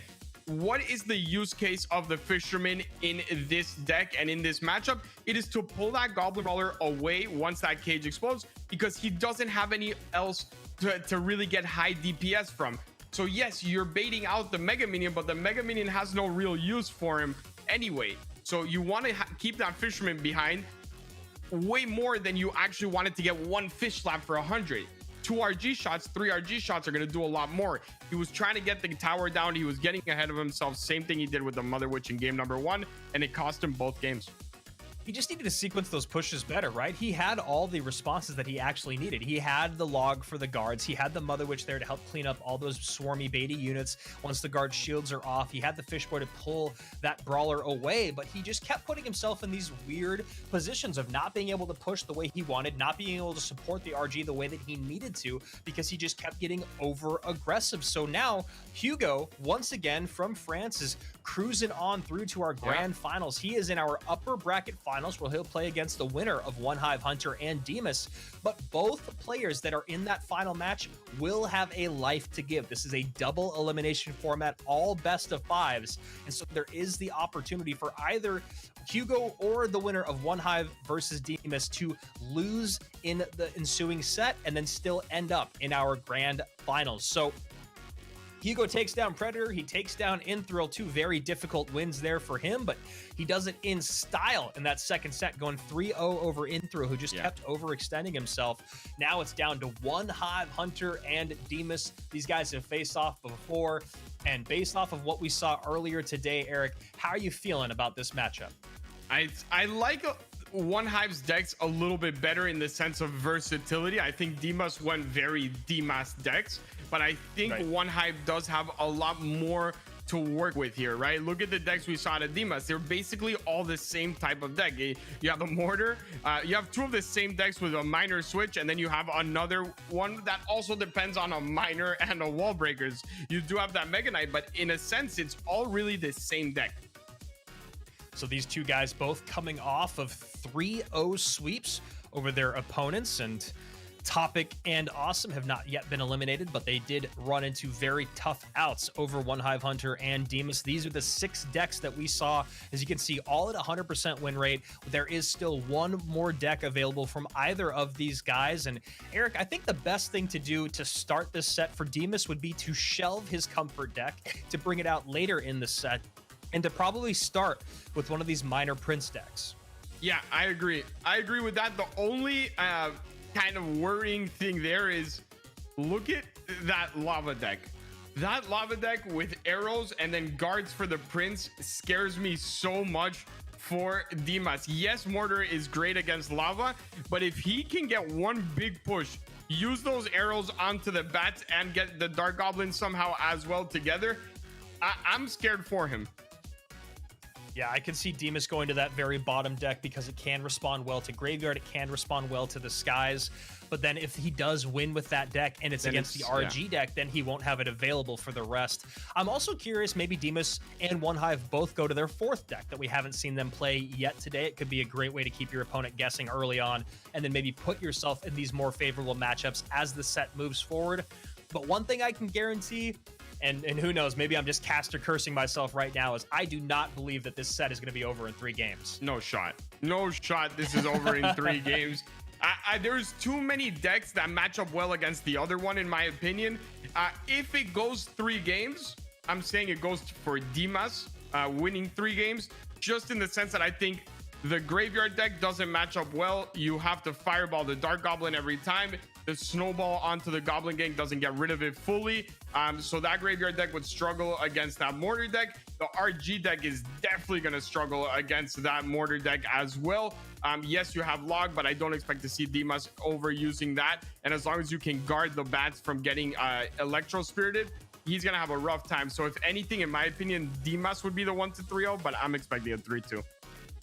And then for Demus as well, I'm just thinking that Comfort deck of his, we don't see till maybe a little bit later in the set. Not having a big spell in there could be really, really tough when you talk about running into the Mother Witch, dealing with those units in the Skies, only having the Muskie plus the Bats. And then, of course, cleaning up the Graveyards can also be really difficult there, as Musketeer isn't the best option for cleaning up Graveyards, and Bats are going to be the #1 target there for One Hive Hunter. But like we said, there is still the option for a 4th deck from either of these competitors. I'd be excited to see what that's all about.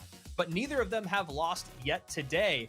And, you know, no surprise there when you talk about them matching up against their opponents. They were seated a lot higher when you talk about the overall leaderboard. And these guys are veterans here of Gamestars. And when we go back and look at that international group stage, it was Demus who beat One Hive Hunter in Group D in that winner's bracket, or in that winning part of that specific group. One Hive Hunter then fell down and had to play against Lagan CR, who he was able to eliminate. But again, a bit of a rematch here in our final set of the day. I'm ready for it. I'm ready for this matchup. I think this is the best matchup of the day, the most evenly matched, and already a better use of the Fisherman since last game, obviously holding it here defensively. It is a defensive unit, and people need to remember that. Very aggressive Lightning, though, here from Hunter.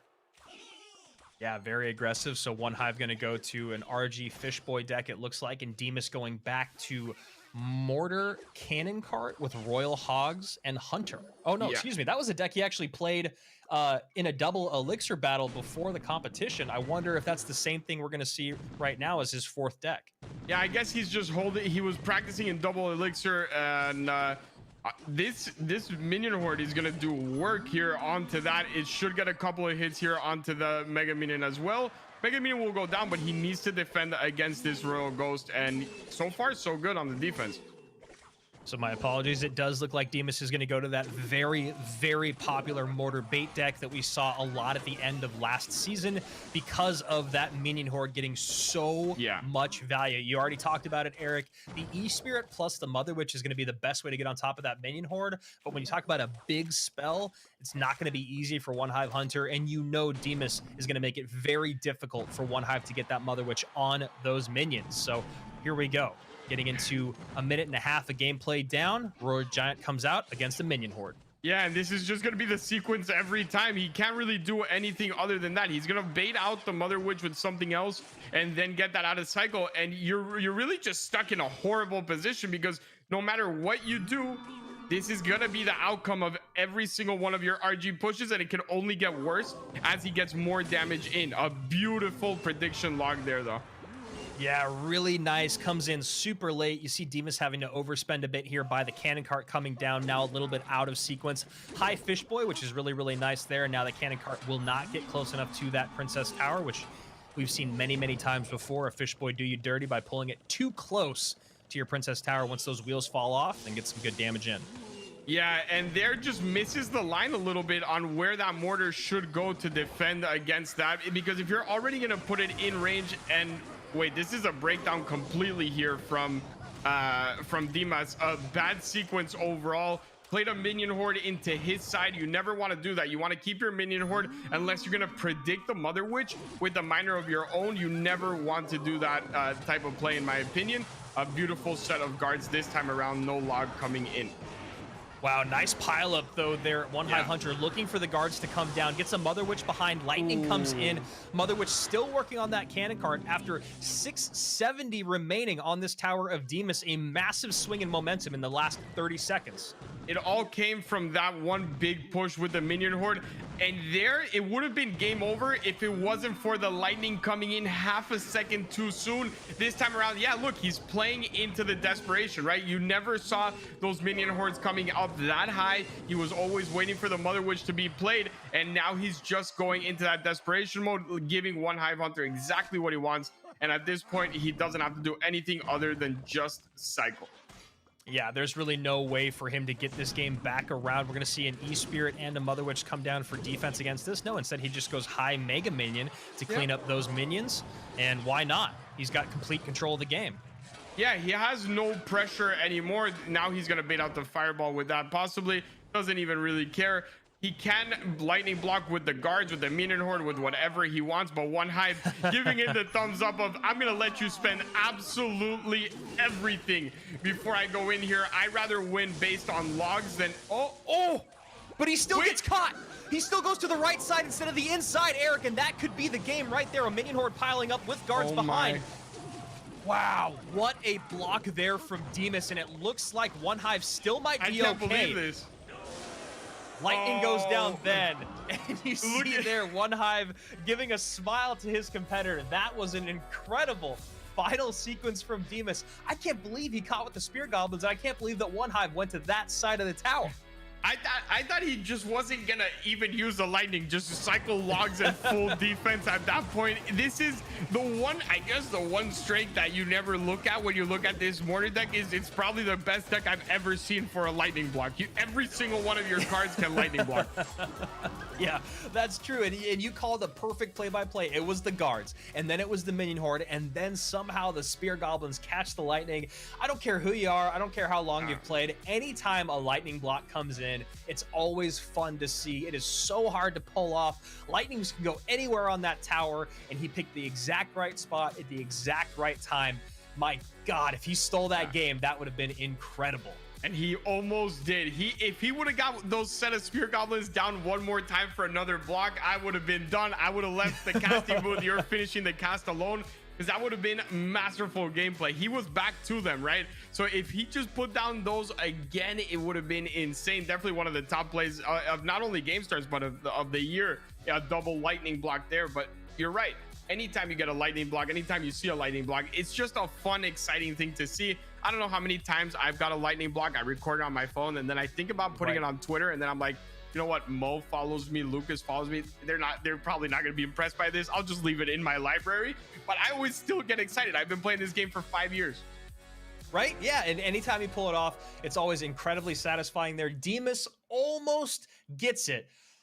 And now we're going to game number 2. You see a good luck come out from One Hive Hunter. That game kind of went off the rails for Demas. And Eric, he talked a lot about him kind of overextending himself when he did not need to. And hopefully he's able to wrap that up here in game number 2. You know, early in game number 1, we saw a lot more of lockdown defenses, minion hordes being played on his side of the board.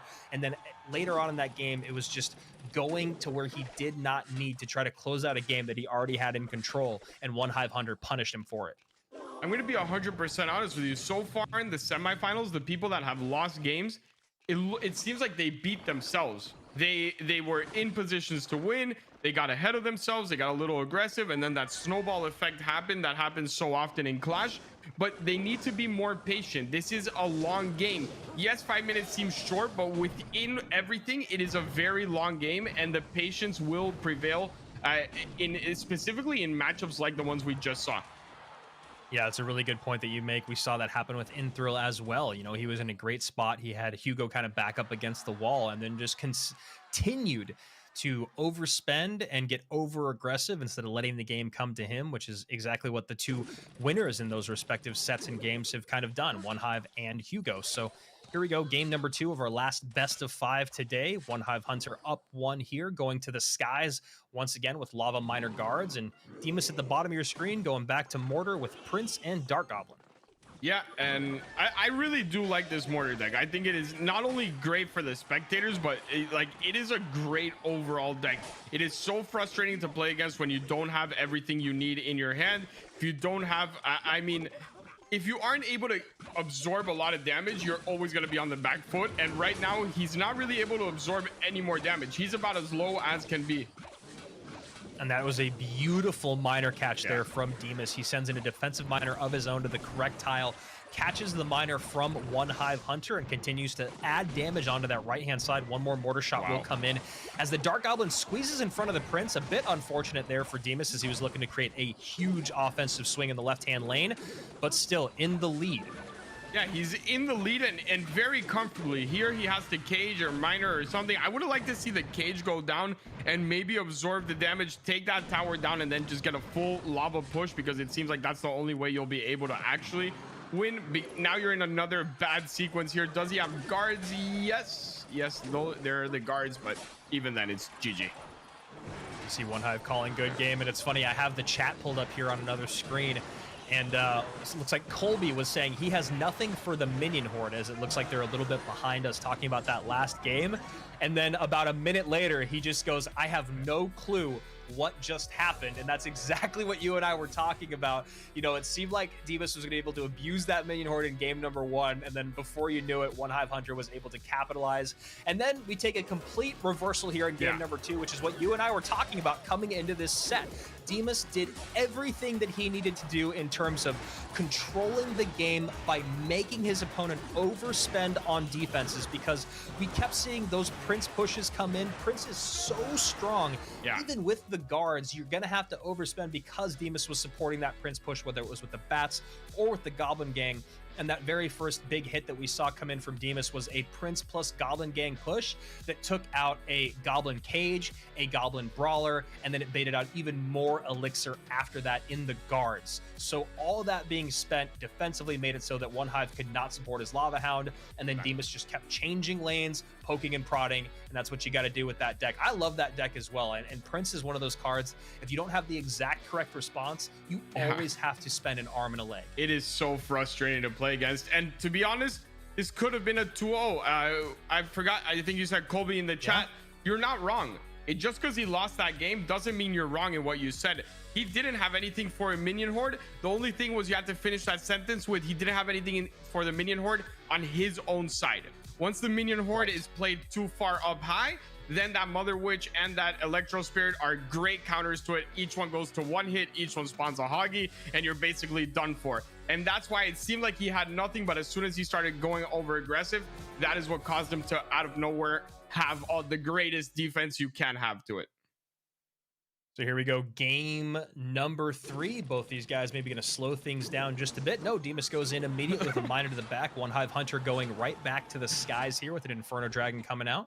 It seems like we're going to get a very similar matchup yet again. It's looking like the same type of deck here from a One Hive Hunter. He's going to play this a lot more patiently, it seems, with that miner cycled in the back, that Inferno Dragon obviously coming down. And I wish you luck, my friend One Hive Hunter, because you are playing against his best deck, and his best deck has that Muskie, which lines up pretty well, and it's going to cycle just as quickly as the last one did.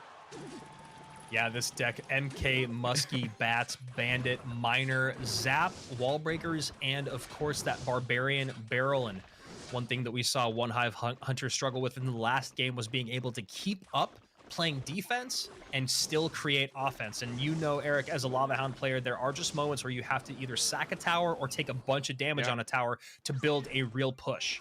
Yeah, you also have to take advantage in this specific matchup of that he has no big spells, so you're a little bit more lenient on where you can take the damage, right? If he had a big spell, a fireball with this type of deck, and you start getting into that 700, 800 range, you have to be a lot more careful. But realistically, if he gets into the range of 400, you're still okay. What you're not okay with is this Mega Knight on your tower.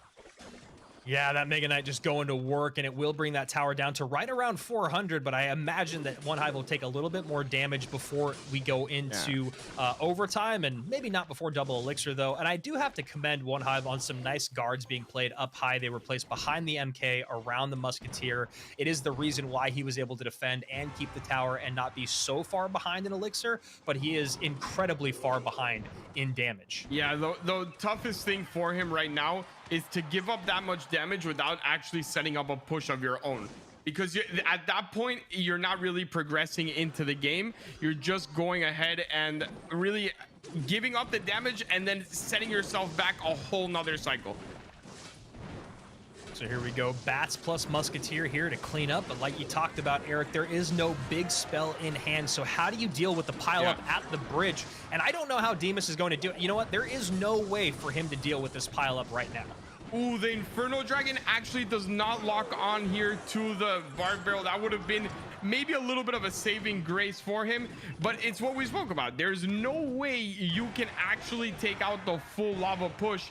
The name of the game right now is who can do it first. It was a very good job there by One Hive, recognizing that he could sacrifice that right-hand tower. He needed to bring this to a 2-tower game and then build up that big-time push that cannot be spelled out here. So now Lava in the pocket in front of one of the Skeleton Dragons, and that Skeleton Dragon is locked on the tower. That's trouble for Demas. Yeah, that is a lot of trouble for Demas, but I love what One Hive Hunter did. I don't know if you realized, but Wall Breakers were played in the middle, and it's very obvious Skelly Dragons are going to take it out. He went Skelly Dragons, guards, everything. He is taking no risks because he knows as long as he can get one push, it's over. And that is exactly the way you have to play this. Go overly defensive, do everything you have to get. Oh no. Oh no, he's still okay. Cage catches one. Yes, he is still okay. Lava in the middle. 368 remains. If he can get to it before that flying machine goes down, and oh, so smart from Demas. So smart from Demas there. The timing was perfect. As soon as he saw that 8th elixir in his brain touch it, like that little thing, lava's coming in, bandits already hovered. Beautiful play out of him. And as much as I guess I have to say I was wrong in the sense that play over defensive. I needed to specify you have to play over defensive on the left-hand side tower. He went too defensive defending that king tower, right? It wasn't anywhere near going down. It was at 4,000, 3,500. And I think that left him susceptible to those wall breakers in the middle.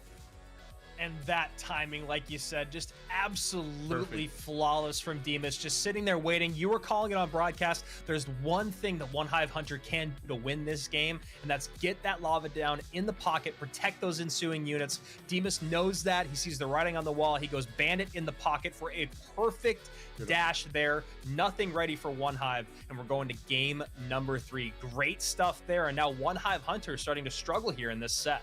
Yeah, and I mean, I wasn't so far off on the prediction that if someone could have won 3-0 was Dimas, because it really could have happened. You know, we could have, I mean, at this point been celebrating, but I'm not complaining because we get a couple more matches, and these two players play at this level. I'll go game 5 all day, every day. I am happy with it. But now OneHive is in a position we don't really see him in. So this is where you have to really reset mentally, understand, okay, I can still win this. I don't want to drop down to that lower, because let's be honest, whoever wins this match is guaranteed $2,200, and you want to be that guy. So Dimas going back to Minion Horde here as OneHive goes back to the skies, and those Skeleton Dragons going to do great work against the Horde and against the Spear Goblins. Yeah, this time around, he finally has something that goes directly onto the Minion Horde. It's got to be a little bit of a relief, but look at all the damage this early on. He was able to split the push there from the lava as well. The dragons went on the right, and now the guards will buy him enough time for this, but he's still going to need to defend.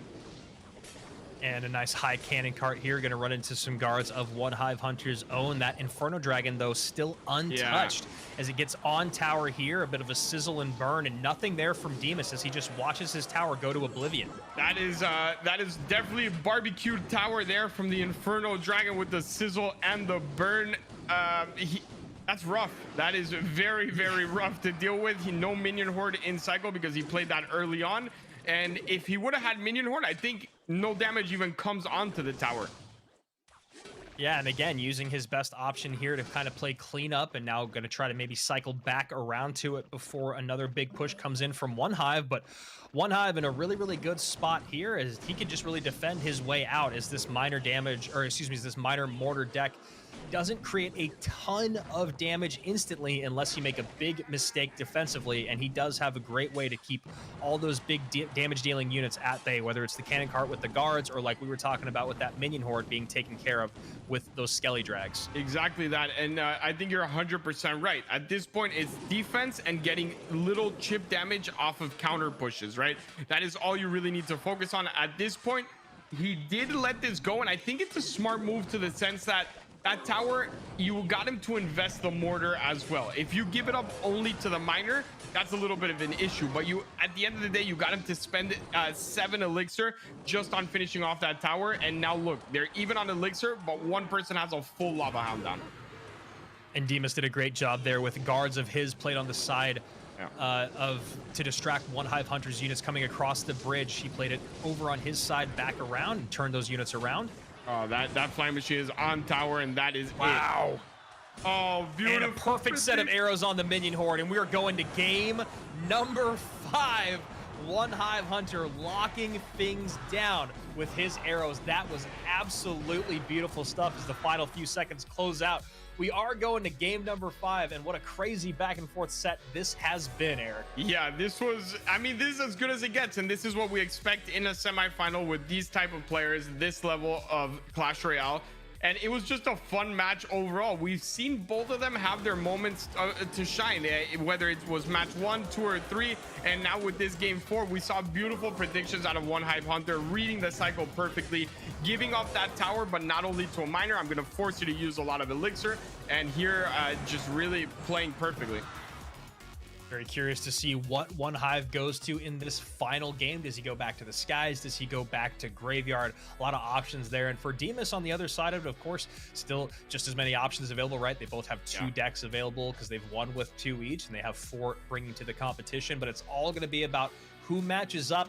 Since we can't really figure out what decks they're going to play in this situation, Eric, when you talk about gameplay, is there anything that you've noticed as a coach? If you had a moment to talk to either of these players before going into this game number 5, what words of wisdom would you give to, let's say, Dimas first and then OneHive? For Dimas, probably just calm down a little bit. I think he's playing too aggressive. He's trying to end the games really quickly, trying to do a lot of work. And even in that previous game, if OneHive didn't over defend King Tower and he was just able to take down those wall breakers, OneHive was actually in a better position as well, right? So I think he got away with the aggressiveness there, but it cost him the 2 games that he lost. If you're Dimas, play relaxed, play a little further back, try to gain control of the match with your mortars, be calm, and that's basically what I would tell him. OneHive Hunter, I guess it would just be focus on the big pushes, because his is not a cycle deck type of matchup that is left. He needs to get a couple good pushes, and this might be a little bit difficult for him, I'm not gonna lie. An interesting deck here from Demas. We're seeing a minor a minor mortar deck with guards and cannon cart in here, and then his opponent going to have Royal Hogs plus Royal Recruits. So we haven't seen either of these decks from either of these competitors yet today, and this is the very first time we're seeing it in game number 5. Yeah, he's gonna have to bait out that fireball. If I could go back and give him new advice, it's definitely just never play. Oh my.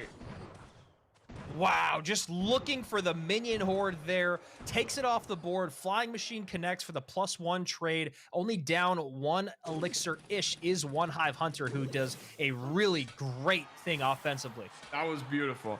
That was the whole match on the line. If that fireball hits nothing, you're basically done, right? That you're so far back on elixir, you got 0 damage. That was just a beautiful play there out of One Hive, already predicting 2 minion hordes. The last one with the arrows, this one way more difficult and riskier with that fireball, but he's just playing perfectly. It seems like he found his confidence ever since that last game. Demas activating King Tower is going to play to his advantage, but One Hive, as long as he can keep baiting out the fireball with either the Hoggies or the Flying Machine and use that to his advantage, I think he's always going to get a lot of fireball value himself. Yeah, those predictive plays, the first time that interaction happens in a game, always kind of blow my mind. Yeah. The ability to see the foresight of knowing what the last card is, that they're going to play it in that moment. And like you said, Eric, the risk, if he misses that fireball, if nothing gets dropped, it's game over. Exactly that. There is no way back from that, especially with the type of deck that he's running up against here. That fireball, I'm not too sure of, just because of it really didn't hit anything other than the mortar. I would have liked to see him get a little more value. There's a lot of fireball value in that deck, whether it be the minion horde or even just getting some damage onto the cannon cart to make it less of a threat later on. And we should probably see recruits played right ahead of that goblin cage once this crosses a bridge. Ooh, and a mortar comes down, so recruits go to the back.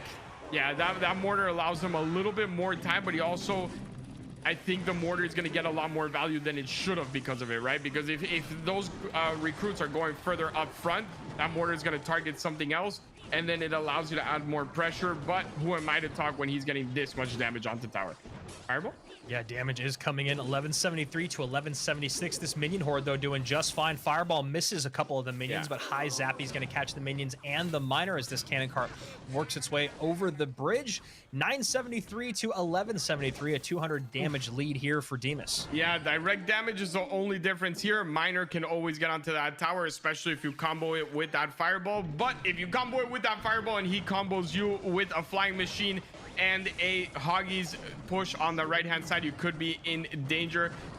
Little bit early there. I like the Bart Barrel as well, but it does seem like this push will be very easily stopped, and great defense out of Demas. Yeah, One Hive Hunter just a hair early on pulling that trigger, goes to the cannon cart, allows for Demas to clean up just a little bit more of that Royal Hog HP before they actually get close to the tower. 654 to 1097, but we all know that this deck can overwhelm in an instant, and that's exactly what One Hive Hunter is trying to do. Another high minion horde here gets on top of that flying machine, and while they were a great target earlier in this game for that fireball, One Hive Hunters had a little bit more difficulty getting on top of him as the game has gone forward. 35 seconds remain in game number 5. Yeah, it seems like he's got to take that same risk that he took earlier on in the game.